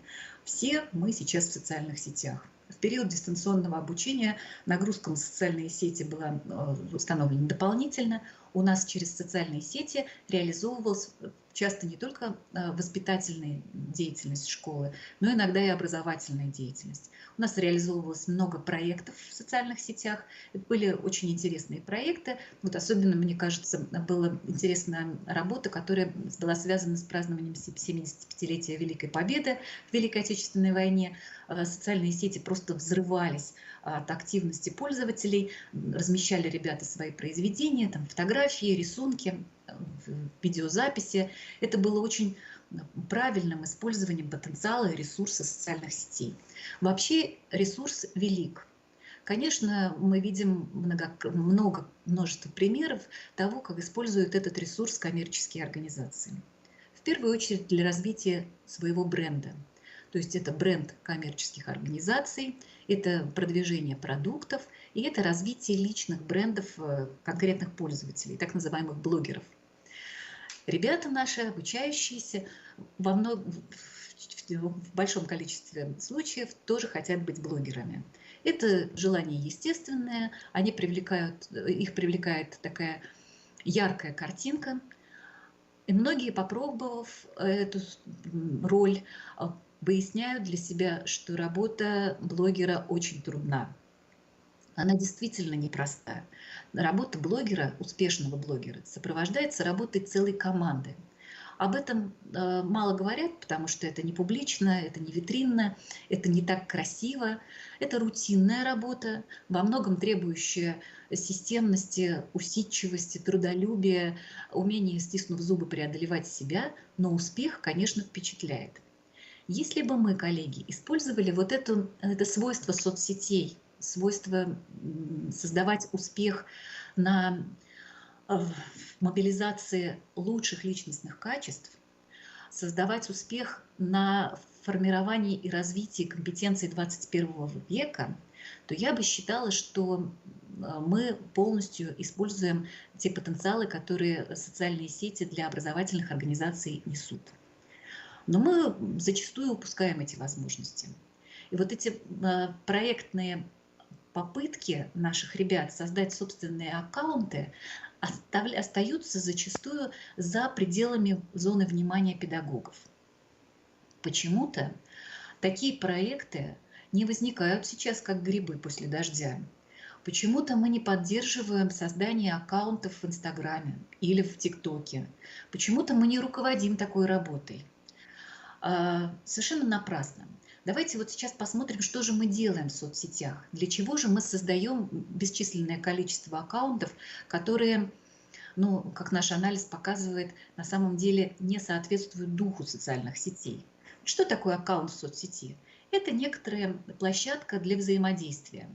А взаимодействие в соцсети проявляется в количестве лайков, отметок «нравится», в количестве комментариев, в количестве перепостов контента, то есть использование оригинального авторского контента другими лицами на их страничках, на их аккаунтах.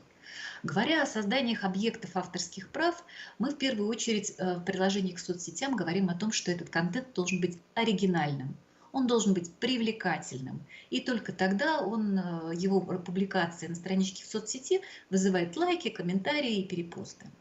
Что мы имеем в ситуациях с официальными страницами школ? Ну вот ВКонтакте мы проанализировали великое множество страниц школ ВКонтакте, посмотрели, что там происходит. Очевидно, коллеги, что есть в школе ответственный за наполнение этой странички. Спонтанно, сама по себе, она, как правило, не живет. Есть, может быть, все та же учительница, которая отвечает за публикацию материалов на официальном сайте, но у нее немножко другие установки. Она должна там публиковать материалы каждый день. Соцсети – это, как известно, достаточно страницы с достаточно динамично обновляющимся контентом, и поэтому каждый день возникает некая публикация. Некоторые школы умудряются создавать по несколько публикаций в день. Все эти публикации касаются внутренней жизни школы, либо жизни организаций, которые прямо или косвенно являются начальниками, учредителями школы или с организациями дружественными к школе, партнерскими. Это официальная информация. Вот что характерно для официальных страниц школ в соцсетях. Это всегда очень официальная информация. Даже если речь идет о каком-то очень интересном мероприятии, которое прошло в школе, умудряются люди подать эту информацию, ну, вполне себе в таким канцелярском стиле. Это репортаж или это пресс-релиз, пост-релиз, в котором будет все очень правильно, очень чинно, очень благородно. То есть так же, как если бы мы готовили публикацию для официального сайта школы в сети интернет. Ничего в этом плохого нет. Ну и лайков тоже нет, коллеги. То есть в данном случае мы сделали вывод о том, что официальные страницы школ в соцсетях используются как доски объявлений. Вот такой современный способ ведения доски объявлений. Очень мобильный, позволяющий очень быстро, очень оперативно и с привлечением минимумов средств, технических ресурсов публиковать обновления контента. Можно публиковать фото, можно иллюстрации, можно делать перепост с официальных страниц других организаций. В этом смысле очень удобно. Но, конечно, при таком подходе к созданию контента страницы не будет большого количества лайков. Вот мы даже посмотрели, не поленились, поскольку лайков очень мало, кто именно ставит эти отметки «нравится». Как правило, это родители, ну, на которых, видимо, и ориентируются эти социальные страницы. То есть подход при создании социальных страниц, такая стратегия школы, видимо, заключается в том, что этой доской объявлений очень удобно пользоваться родителям обучающихся и самим обучающимся. Они подписаны, к ним приходит автоматически рассылка об обновлении, и они не пропустят важную информацию. Коллеги, это прекрасно, но на развитие бренда школы это никак не работает, и о создании какого-то оригинального контента, на который есть авторские права, здесь, в общем, говорить не приходится. Авторские права имеют свою ценность только в одном случае, если ценным становится сам ресурс. вот это самый официальный аккаунт данной организации или класса, или личный аккаунт. Как только он привлекает внимание пользователей, как только на нем начинается какая-то активная жизнь, он становится ценным, и тогда уже можно говорить там и в перспективе о монетизации, но в первую очередь об охране прав. Здесь, когда мы говорим о том, что у школ есть официальная страничка в сети интернет, можно, что называется, не беспокоиться о правах, потому что интереса к контенту никто не проявляет. Были случаи, так сказать, вспышек интереса к этим страницам. Это как раз вот ситуация весенняя, когда мы все были в вынужденной изоляции, и когда социальные сети стали способом реализации общешкольных проектов, иногда даже проектов регионального или федерального уровня. Вот тогда, коллеги, социальные сети и странички школ в социальных сетях начали жить своей нормальной жизнью. Тогда на них стали появляться публикации пользователей, ну, например, участников конкретного проекта «Мы вместе» или проекта «Бессмертный полк». Там была жизнь, которая обеспечивалась ребятами, обеспечивалась родителями. Там были комментарии к этим вот живым публикациям. И, конечно, для того, чтобы возникла такая жизнь на постоянной основе, усилий одного педагога мало. Должна такая задача быть поставлена руководством. Если бы руководство поставило такую задачу на уровне всего педагогического коллектива, если бы педагогический коллектив при планировании воспитательной работы, при проектировании рабочей программы воспитания закладывал в эту рабочую программу мероприятия, связанные с возможностью реализации в социальной сети, тогда можно было бы ожидать некоторого всплеска активности. И тогда мы бы с вами уже заинтересовались вопросом прав. Но давайте сейчас спроектируем такую возможность. Школа создала постоянно действующие проекты, которые привлекают внимание к данной странице, которые регулярно ребят провоцируют на создание оригинального контента, комментариев, перепостов. Где права? Чьи права в данном случае на этот контент? Есть ли права у школы на этот контент? Давайте посмотрим на платформу. Кто создает эту платформу? Не школа. Школа использует платформенные решения, и для создания официальной странички в социальной сети подписывает некое пользовательское соглашение. Подписывает это соглашение не сама школа как юридическое лицо, и, конечно, не учредитель. Это пользовательское соглашение подписывает конкретное физическое лицо. Ну, может быть, та же учительница, которая отвечает за ведение странички в школе в соцсети. То есть какой-то инициативный человек создает этот аккаунт от имени школы. Он размещает на этом аккаунте логотип школы, который, может быть, в некоторых продвинутых школах является объектом интеллектуальной собственности и поставлен на учет в качестве нематериального актива. То есть он совершает акт использования интеллектуальной собственности школы. Имеет этот человек на это право? Имеет в случае, если ему такое право предоставлено администрацией школы.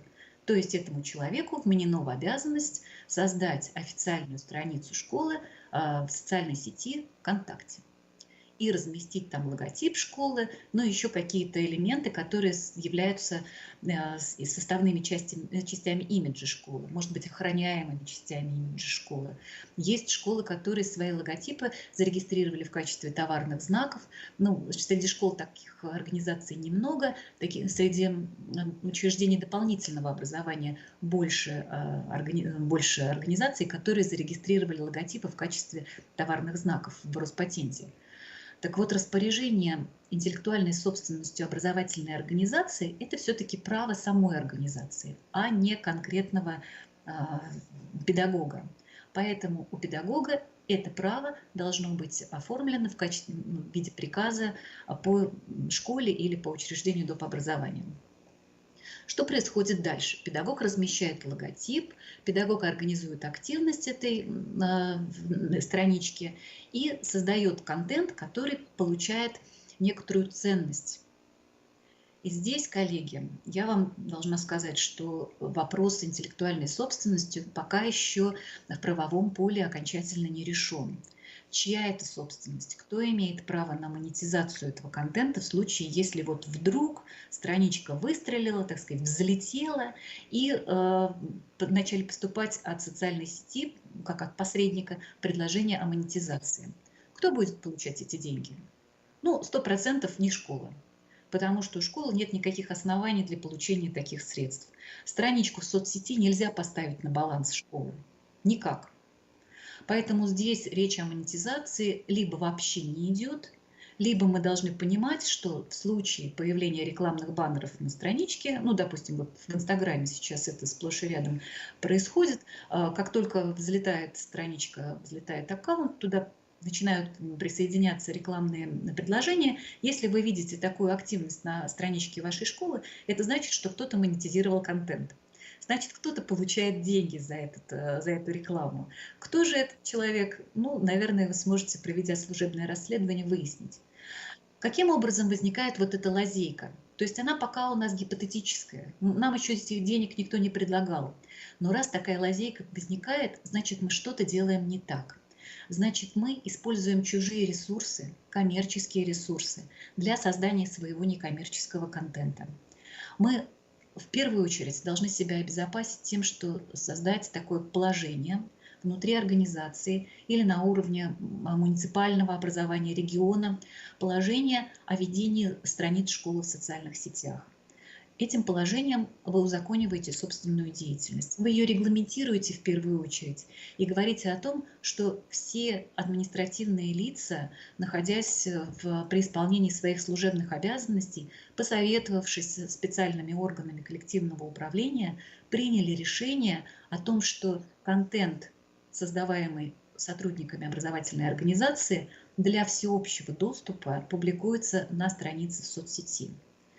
То есть регламент деятельности, пока он создается, коллеги, он позволит вам решить очень много вопросов, как организационно-управленческих, так и технических вопросов, связанных с тем, на чей адрес электронной почты будет прислан логин и пароль для управления этой страницей, этим аккаунтом в соцсети. Кто в случае необходимости может, что называется, воспользоваться правом вето, если вдруг контент, ну, по каким-то причинам перестал устраивать вышестоящую организацию учредителя. Кто может снять этот контент, удалить?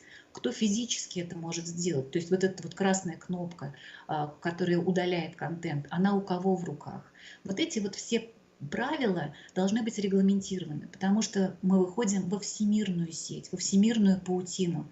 Мы таким образом расширяем стены школы. Ведь до тех пор, пока мероприятия проходили в стенах школы, директор нес полнейшую ответственность, всестороннюю ответственность за все, что происходит, за все поступки, за все слова детей и взрослых, которые вот на территории школы, ну, в стенах, условно говоря, да, на территории, внутри забора школьного происходят, осуществляются, произносятся эти слова. Как только мы выходим в интернет-пространство, у нас заборов нет. И директор по-прежнему несет ответственность за все, что происходит на территории школы, а территорией школы становится официальный сайт и странички школы в соцсетях. Понимая, что такая ответственность есть, директора, ну, пытаются, я вот знаю по вопросам, по активности в этом направлении, пытаются найти какие-то основания для собственной деятельности. Оснований не находят. И на всякий случай вот той учительнице, которой вменено в обязанности создавать контент, строго-настрого высказываются рекомендации о виде этого контента. Именно поэтому у нас нет живого контента, как бы чего не вышло. Дети это считывают на раз-два.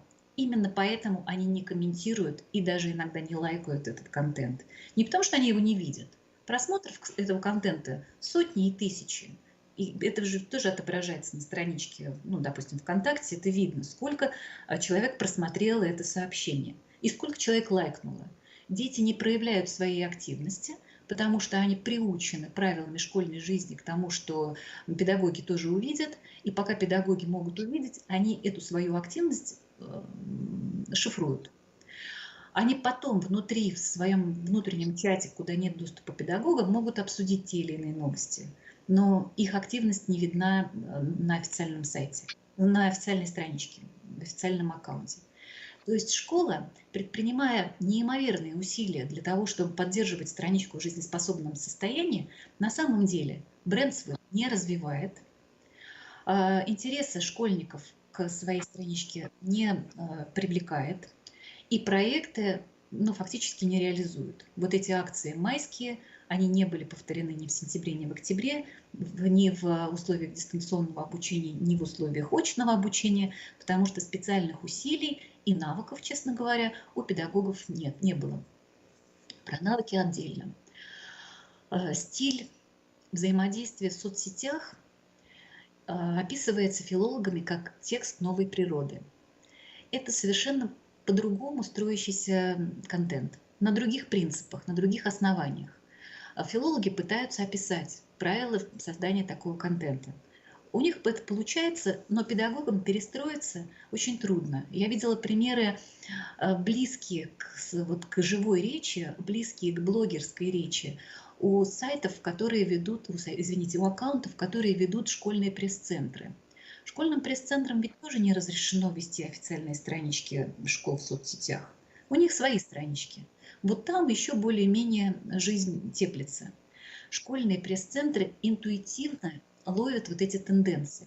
А сами школьники, и среди них есть очень одаренные ребята, они это впитали и транслируют, а мы даже их на уроках русского языка и литературы пытаемся править, потому что текст новой природы, он другой, он не такой, как мы формируем, вот, не соответствует навыкам, которые мы пытаемся сформировать для того, чтобы школьники прошли государственную итоговую аттестацию.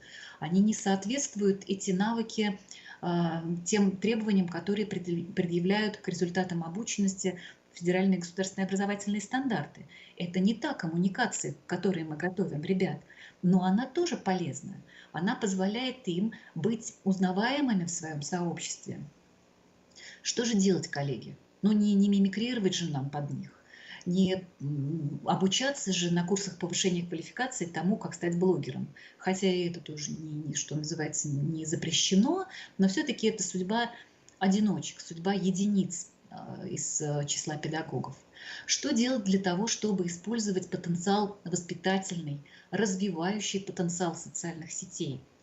Про то, что делать для того, чтобы обезопасить себя, я рассказала. И вот теперь я перехожу к вопросу брендирования. Как сделать, чтобы школа, особенно вот в условиях дистанционного обучения, когда мы не можем непосредственно взаимодействовать с детьми, когда нет контакта глаза в глаза, как использовать потенциал соцсетей для того, чтобы дети чувствовали, что называется, школьные стены, чтобы они вот позволяли себе меньше вольностей, чтобы они не чувствовали вседозволенности, а наоборот воспитывались бы и совпадали бы в правилах поведения с теми, которые установлены в школе. Развивать школьный бренд. Про школьный бренд я могу говорить бесконечно, я буду себя сдерживать. Школьный бренд – это, коллеги, принципиально не имидж.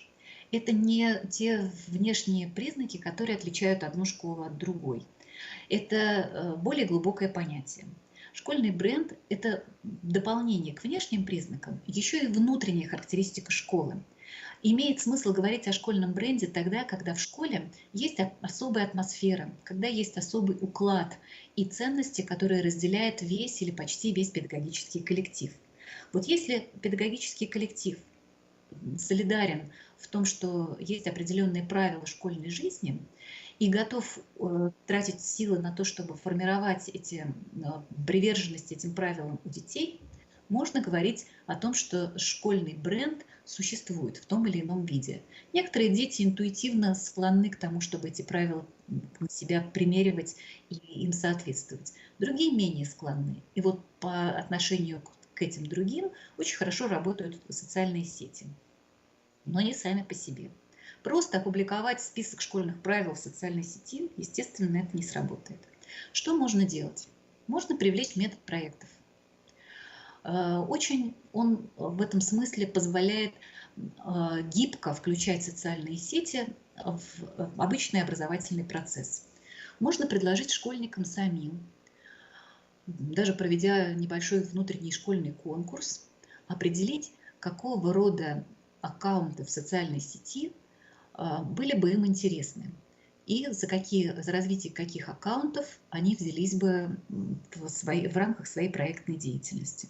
Ну, например, педагог английского языка проводит такой опрос, объясняет ребятам, что у них по плану в этом учебном году реализация проектов, и педагог предлагает им пофантазировать на тему, какими бы эти проекты были бы, если бы вот было такое ограничение. Аккаунт в Инстаграм. Про ТикТок не говорим, давайте Инстаграм. Там все-таки более для нас понятный контент. В ТикТоке некоторые педагоги еще ни разу в жизни не были.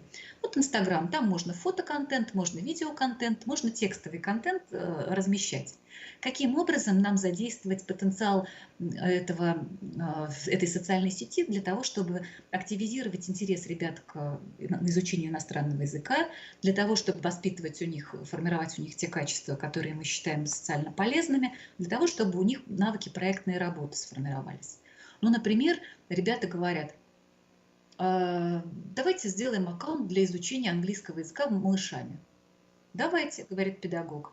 Давайте, кто бы хотел молодым мамочкам, которые, может быть, совсем не знают английского языка, может быть, они немецкий учили, помочь учить с их ребятами, с маленькими детишками какие-то элементарные английские слова. Я, коллеги, поймите меня правильно, не адепт изучения английского языка там, детьми 2-3 лет, но создать проект, создать интернет-аккаунт на такую тему вполне можно, технически можно. Так, соединение с чатом прервано, пишут мне. Коллеги, поставьте плюсики, если меня видно и меня слышно, пожалуйста. А мы продолжаем.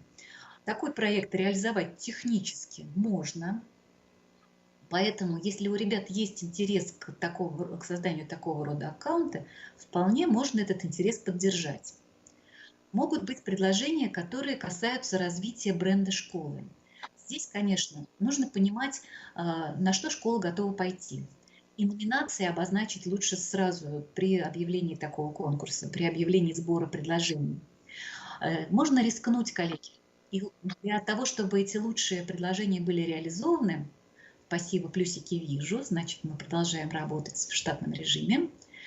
Для того, чтобы такие предложения были реализованы, можно ребятам позволить использовать логотип школы в своих аккаунтах.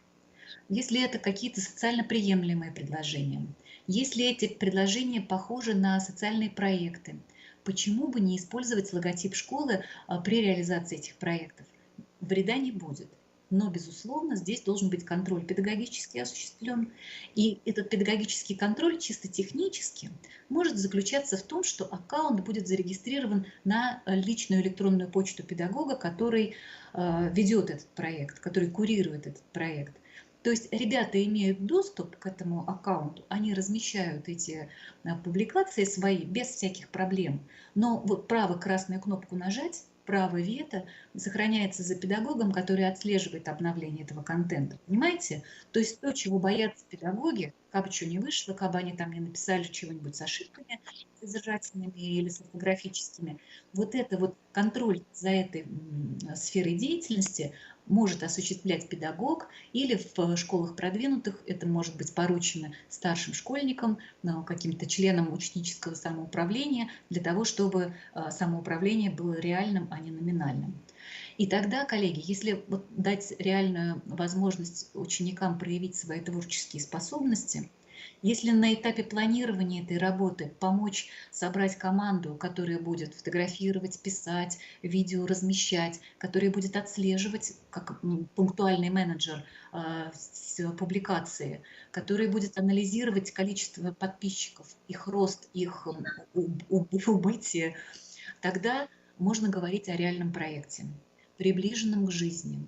И у ребят будет возможность потренироваться в создании собственного аккаунта. И это уже будет не одиночный опыт. Одиночкам блогером не стать, как правило. А вот команда может создать очень успешный аккаунт. Тогда нужно быть готовым к тому, что он будет монетизирован.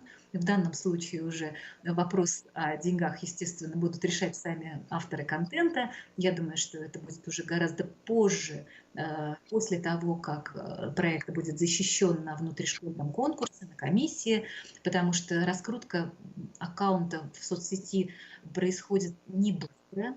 Это происходит не раньше, чем через год. Но за год ребята как раз поймут, что это за работа такая. И если будет у них на то энтузиазм, то тогда можно будет им отдать и права управления, и перерегистрировать на другой адрес электронной почты этот аккаунт, и пусть они дальше продолжают эту работу, если у них все хорошо получилось. Коллеги, я жду ваших вопросов в чат, которые касаются и оформления исключительных прав на эти продукты интеллектуальной собственности, и оформления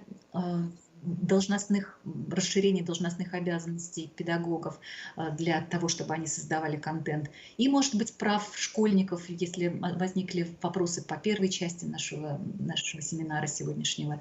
Жду вопросы. Может быть, вопросы возникли у модераторов.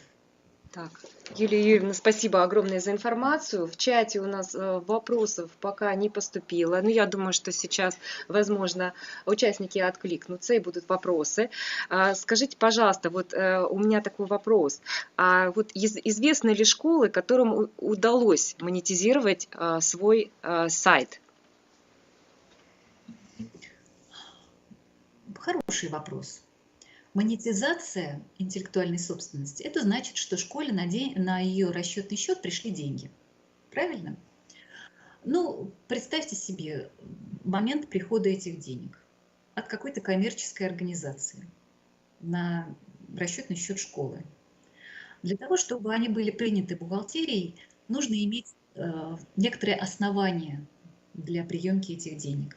Ну, мы говорим все-таки о бюджетных организациях, да, о тех, которые работают в штатном режиме, не о частных, у которых есть свои исключения из правил. У бюджетной организации должно быть основание для того, чтобы принять деньги от физического или от юридического лица. Что это за основание? Ну, просто с бухты-барахты за какой-то сайт, за размещение рекламы на сайте ни одна школа, ни один директор денег не примет. Вообще за размещение рекламы школа принять деньги, насколько я знаю, права не имеет. Деньги могут прийти за реализацию уставных функций. И если мы оказываем через сайт, допустим, образовательные услуги, то тогда еще можно говорить о том, что школа вправе принять средства, монетизировав, ну, фактически это монетизация сайта, да, как ресурса, как программного обеспечения, но не о получении денег за счет популярности этого ресурса мы говорим. То есть здесь есть разные способы монетизации. Есть способ косвенной монетизации, когда школа приобретает известность благодаря своему вот такому обстоятельному подходу к формированию контента в соцсети, благодаря тому, что она выглядит очень хорошо в интернете. И это будет зависеть не только от того, насколько грамотно формируется контент педагогами. Это же зависит еще во многом от того, какой флер, какая репутация у этой школы сложилась в родительских сообществах, во всяческих чатах вокруг школы. Если у школы хорошая репутация, крепкая репутация, то к ней идут в эту образовательную организацию, тянутся люди. И, во-первых, у нее возникает возможность отбора ребят. Ну, я знаю, что такая возможность есть далеко не у всех, что есть школы, которые четко определяют контингент поступающих из числа жителей близлежащих домов, но есть возможность оказывать дополнительные услуги, ну, например, реализация дополнительных общеразвивающих программ на коммерческой основе. И в таком случае, конечно, школа получает дополнительные внебюджетные средства за счет своей известности в социальных сетях и за счет раскрутки своего сайта. Но процесс этот принципиально не коммерческий, а все-таки образовательный. В первую очередь у нас с вами школа выполняет образовательную функцию, и все остальные эффекты, я бы сказала, в том числе эффект, который выражается в притоке внебюджетных средств, это все-таки эффекты второстепенные, а иногда даже третьестепенные. Вот. Поэтому не для зарабатывания денег мы развиваем эти ресурсы. Хорошо, отлично. И такой, пожалуй, еще вопрос. Обращались ли к вам педагоги или, может быть, и школа, да, как лицо юридическое, за нарушение их контента и нарушение их прав на контент, да, и, соответственно, что вот делать в таком случае, что если обнаружено нарушение, что нужно предпринять? У меня сразу букет ассоциаций в ответ на ваш вопрос возник. Ну, во-первых, в школах распространено очень много мифов в отношении интеллектуальной собственности. Почему-то считается, что для учебных целей, для обеспечения деятельности образовательной организации можно не соблюдать авторские права третьих лиц. Доходит до страшного. Честно говоря, за руку не хватало, но на каждой встрече с педагогами не менее трети педагогов жалуются на то, что их авторские права были нарушены, либо их произведение использовалось администрацией школы не по назначению, либо при публикации их произведений, ну, про желания авторов уже вообще никто не спрашивает, при публикации не указывались их фамилии, либо наряду с их фамилиями были указаны чужие фамилии. Есть еще один способ нарушения авторских прав. Это когда школа публикует некий документ, например, рабочую программу на своем официальном сайте, а другая образовательная организация копирует этот документ, меняя титульную страницу, указывая свое наименование и свой номер. Это настолько рядовые нарушения, что их даже никто не фиксирует, и только внутри, что называется, в душе педагоги отмечают эти нарушения как такие зарубки и царапины. Это, конечно, демотивирует людей. Никто не хочет писать хороший продукт, такой результат творческой деятельности создавать, если знает, что опубликуют это без его фамилии и тем более отдадут на общий откуп, где как горячий пирожок он разлетится. Мне в школы не жаловались колледжи, что каждый год нужно обновлять программы, какие-то писать программы совершенно по новым курсам, и эти программы публикуются на сайте. Кто быстрее опубликовал, тот, значит, и в проигрыше, потому что другие колледжи возьмут и эту программу. Коллеги, для меня это, знаете, из разряда параллельной реальности, поэтому зафиксировать это я должна. Попрошу в чате отметить плюсиками тех, кто знает о таких ситуациях, не обязательно в их образовательной организации, но слышал и может подтвердить, что явление, о котором я говорю, имеет место быть. А вот я отвечу непосредственно на ваш вопрос, что же делать. В нашей практике, в практике института был такой случай, когда нарушены были наши авторские права. Но мы-то в институте давно уже регламентировали деятельность, связанную с охраной интеллектуальных прав. У нас все служебные произведения, те, которые имеют коммерческую ценность, ставятся на учет как нематериальные активы, и мы передаем право использования этих произведений другим организациям за внебюджетные средства.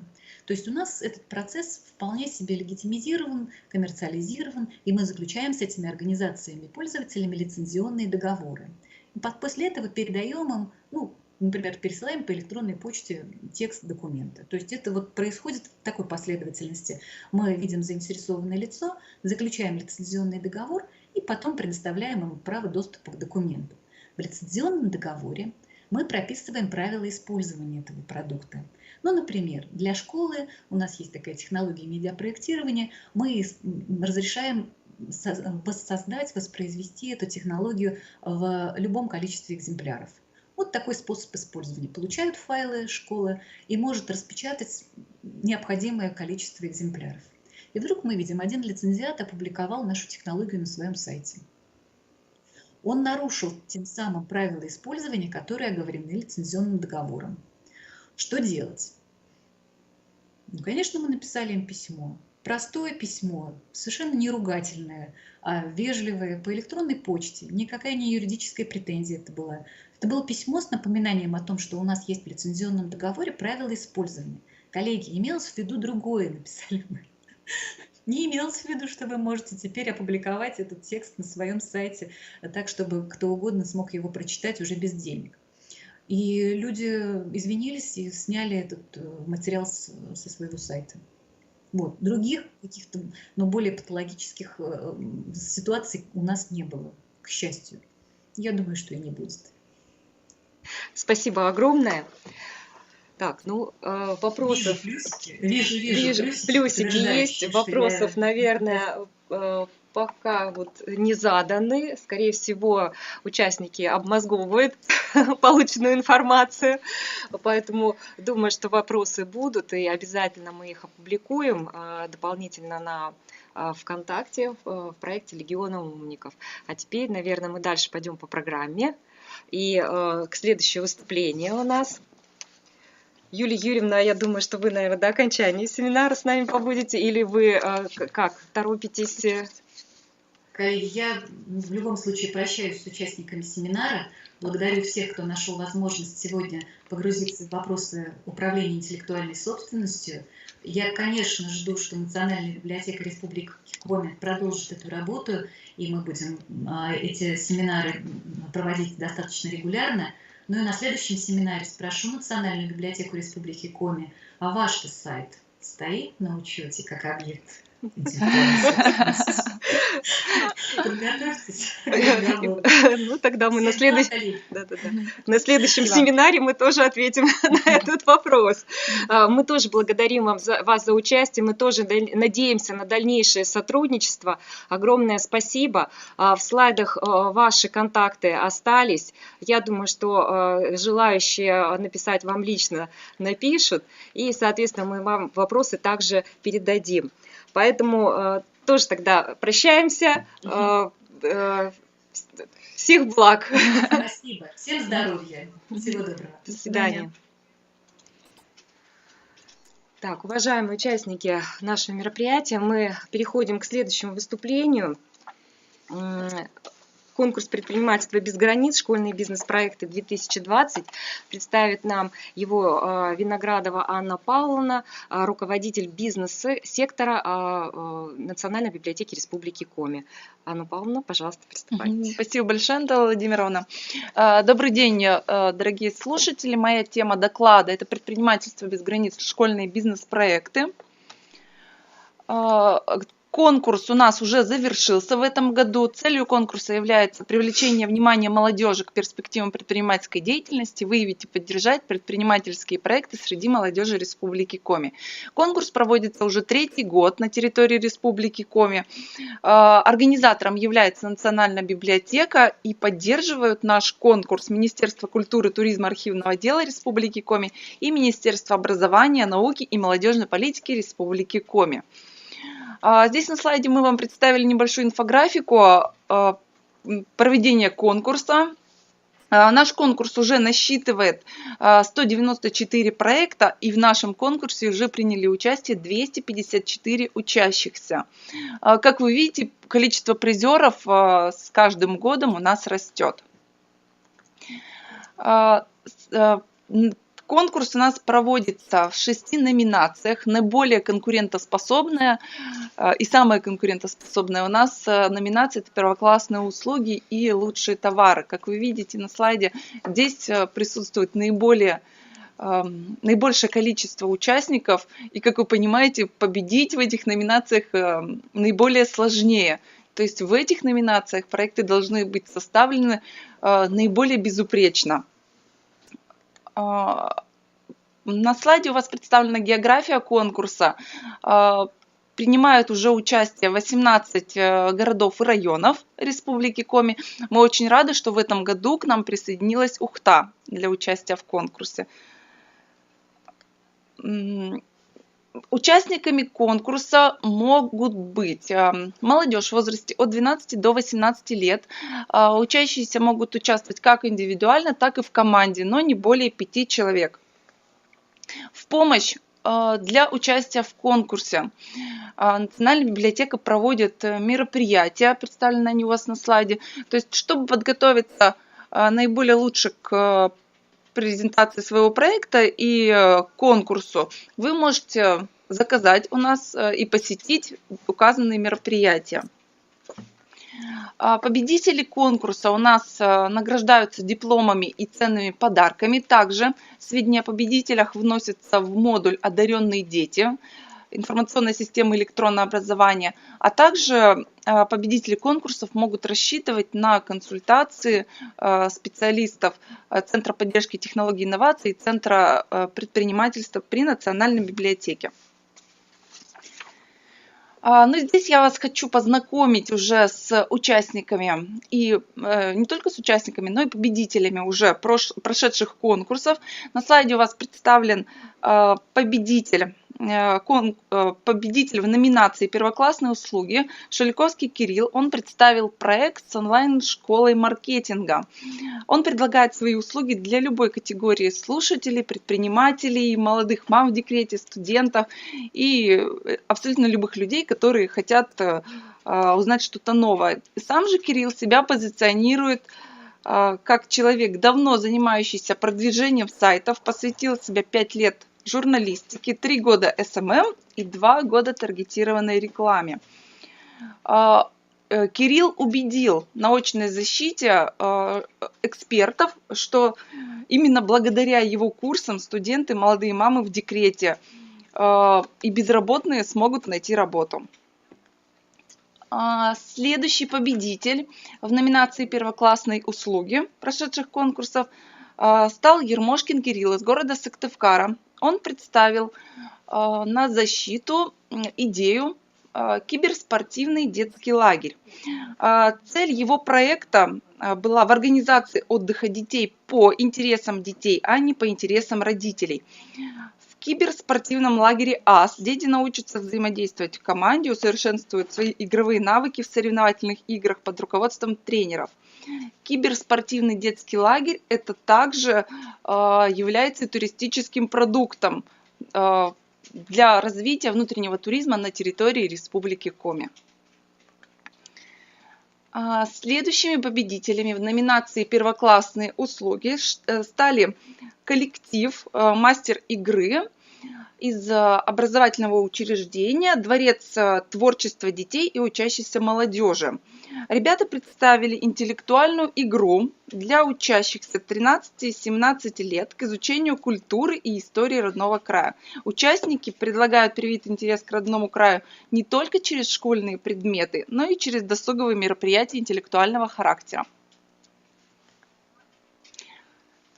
Следующий проект ученицы 12-й школы города Сыктывкара Габовой Анны и Ульяновой Юлии. Девочки предложили создать студию подарочных боксов на заказ «Бери, дари». Девчонки предлагают по индивидуальным заказам подбирать подарочные боксы, которые впечатляют. Подарочные боксы могут быть различных компонентов, которые предпочитает заказчик.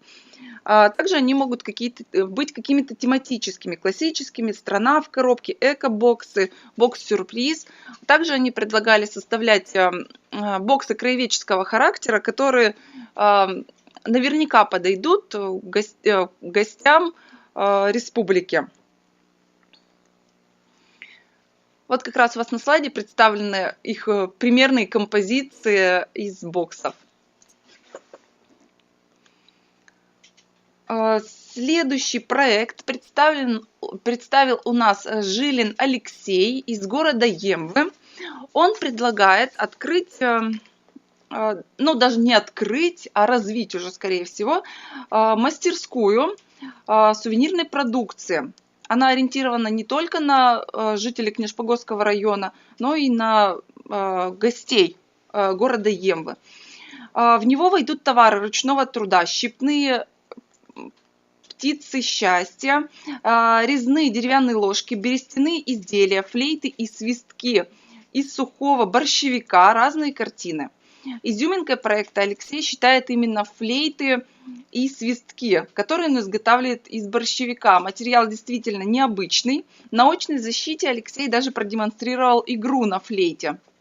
Эксперты посоветовали ему уделить, конечно, больше внимания такому необычному материалу и попробовать какие-то новые изделия изготавливать из него, а не углубляться только в изготовление продукции из дерева. Следующая победительница в номинации «Лучшие товары» – это Симукова Анастасия. Анастасия представила в конкурсе проект по изготовлению вязаных мочалок из полипропиленовой нити «Вязаное добро детям».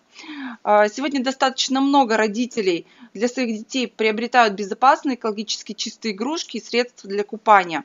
Проект направлен на изготовление вязаных кукол и мочалок-необычалок, как их называет Настя, из полипропиленовой нити для реализации не только на территории Усть-Вымского района, но и в перспективе на республику. Как вы видите на экране, мочалки представляют из себя забавные игрушки, которые можно одевать на руку. Следующий проект представлен Лобовой Ксенией. Она презентовала проект «Изделия, портреты коми-литераторов». Вот они представлены у вас на слайде.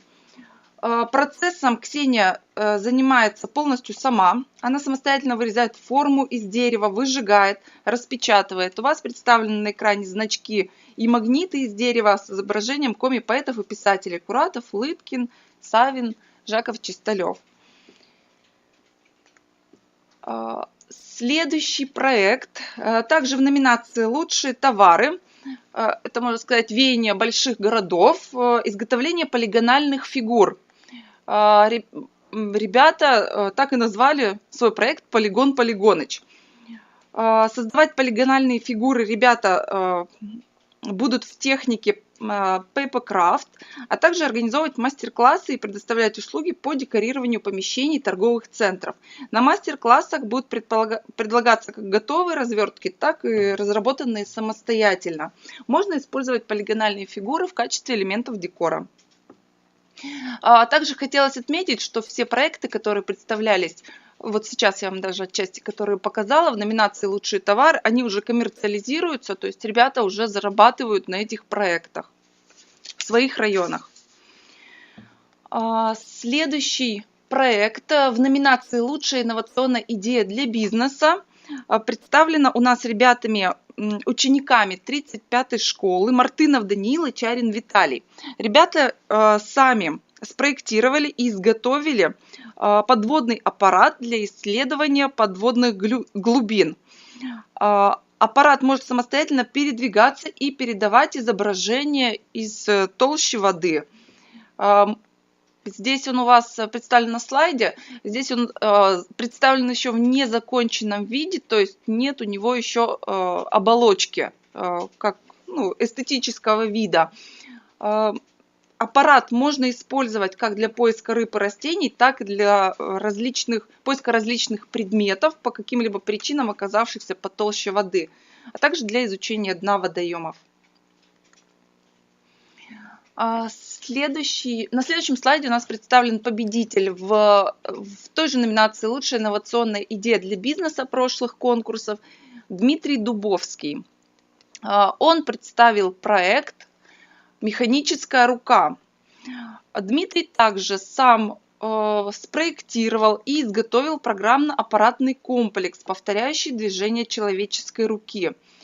Все понимают, что потеря любой конечности для человека – это большая проблема. В некоторых случаях приходится мириться, но иногда современные средства протезирования способны сделать из человека с ограниченными возможностями человека с дополнительными возможностями.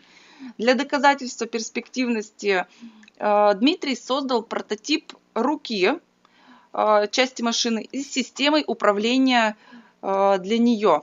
Также на очной защите Дмитрий продемонстрировал работу механической руки, то есть эта рука, вот на слайде как раз представлена, как рука сама производила захват некоторых предметов. Следующая номинация – лучшая социально значимая инициатива для Республики Коми. Это проект у нас из Усть-Цилимской средней школы. Представила его Чупрова Полина. Данная работа представляет собой проект волонтерского движения «Ветер перемен». Целью проекта по волонтерскому движению является вовлечение детей и подростков в добровольчество, пропаганда духовных и патриотических ценностей, профилактика асоциального поведения. Основная деятельность данного движения «Ветер перемен» является помощь в организации мероприятий, проведение различных акций в честь праздников, памятных дат, а также помощь одиноким пожилым людям. Следующий слайд – это победители. Здесь у нас команда, но на фото был только один человек. Это объединение мастер игры Дворца творчества детей и учащихся молодежи. Ребята презентовали проект «Сыктыв Кытшов». Этот проект представляет собой организацию экскурсий по городу, которую сможет посетить любой человек. Ребята уже проводят уже данные экскурсии в городе Сыктывкаре, но у них даже отработана первая экскурсия «Колесим по Сыктывкару». Именно как изюминка этого проекта, что его проводят именно дети, и на своих экскурсиях они, конечно, хотят видеть участниками именно родителей с детьми и доносить детям на понятном их языке о достопримечательностях, ну и каких-то, может, традициях города Сыктывкара.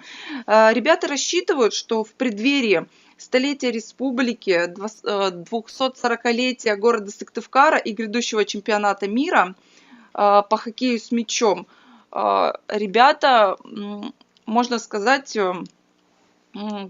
проведут большую социальную работу по обогащению истории Республики Коми и города Сыктывкара. Также ребята планируют проводить эти экскурсии на 3 языках – русском, коми и английском. На данный момент они проводятся у них только. Следующий, как раз отчасти об их проекте. Следующий проект представлен в номинации «Лучшая идея бренда территории». Эта номинация у нас новая. На слайде у вас представлена Адамова Алина, тоже из Дворца творчества детей и учащейся молодежи. Адамова Алина презентовала проект «Чоскит пряник». Переводится с коми языка как «вкусный пряник». Отличительной особенностью данного изделия является то, что роспись выполнена с элементами коми-орнамента. В рецептуре теста присутствуют пряные травы, произрастающие на коми-земле. Пряники Алина готовит сама по определенной рецептуре.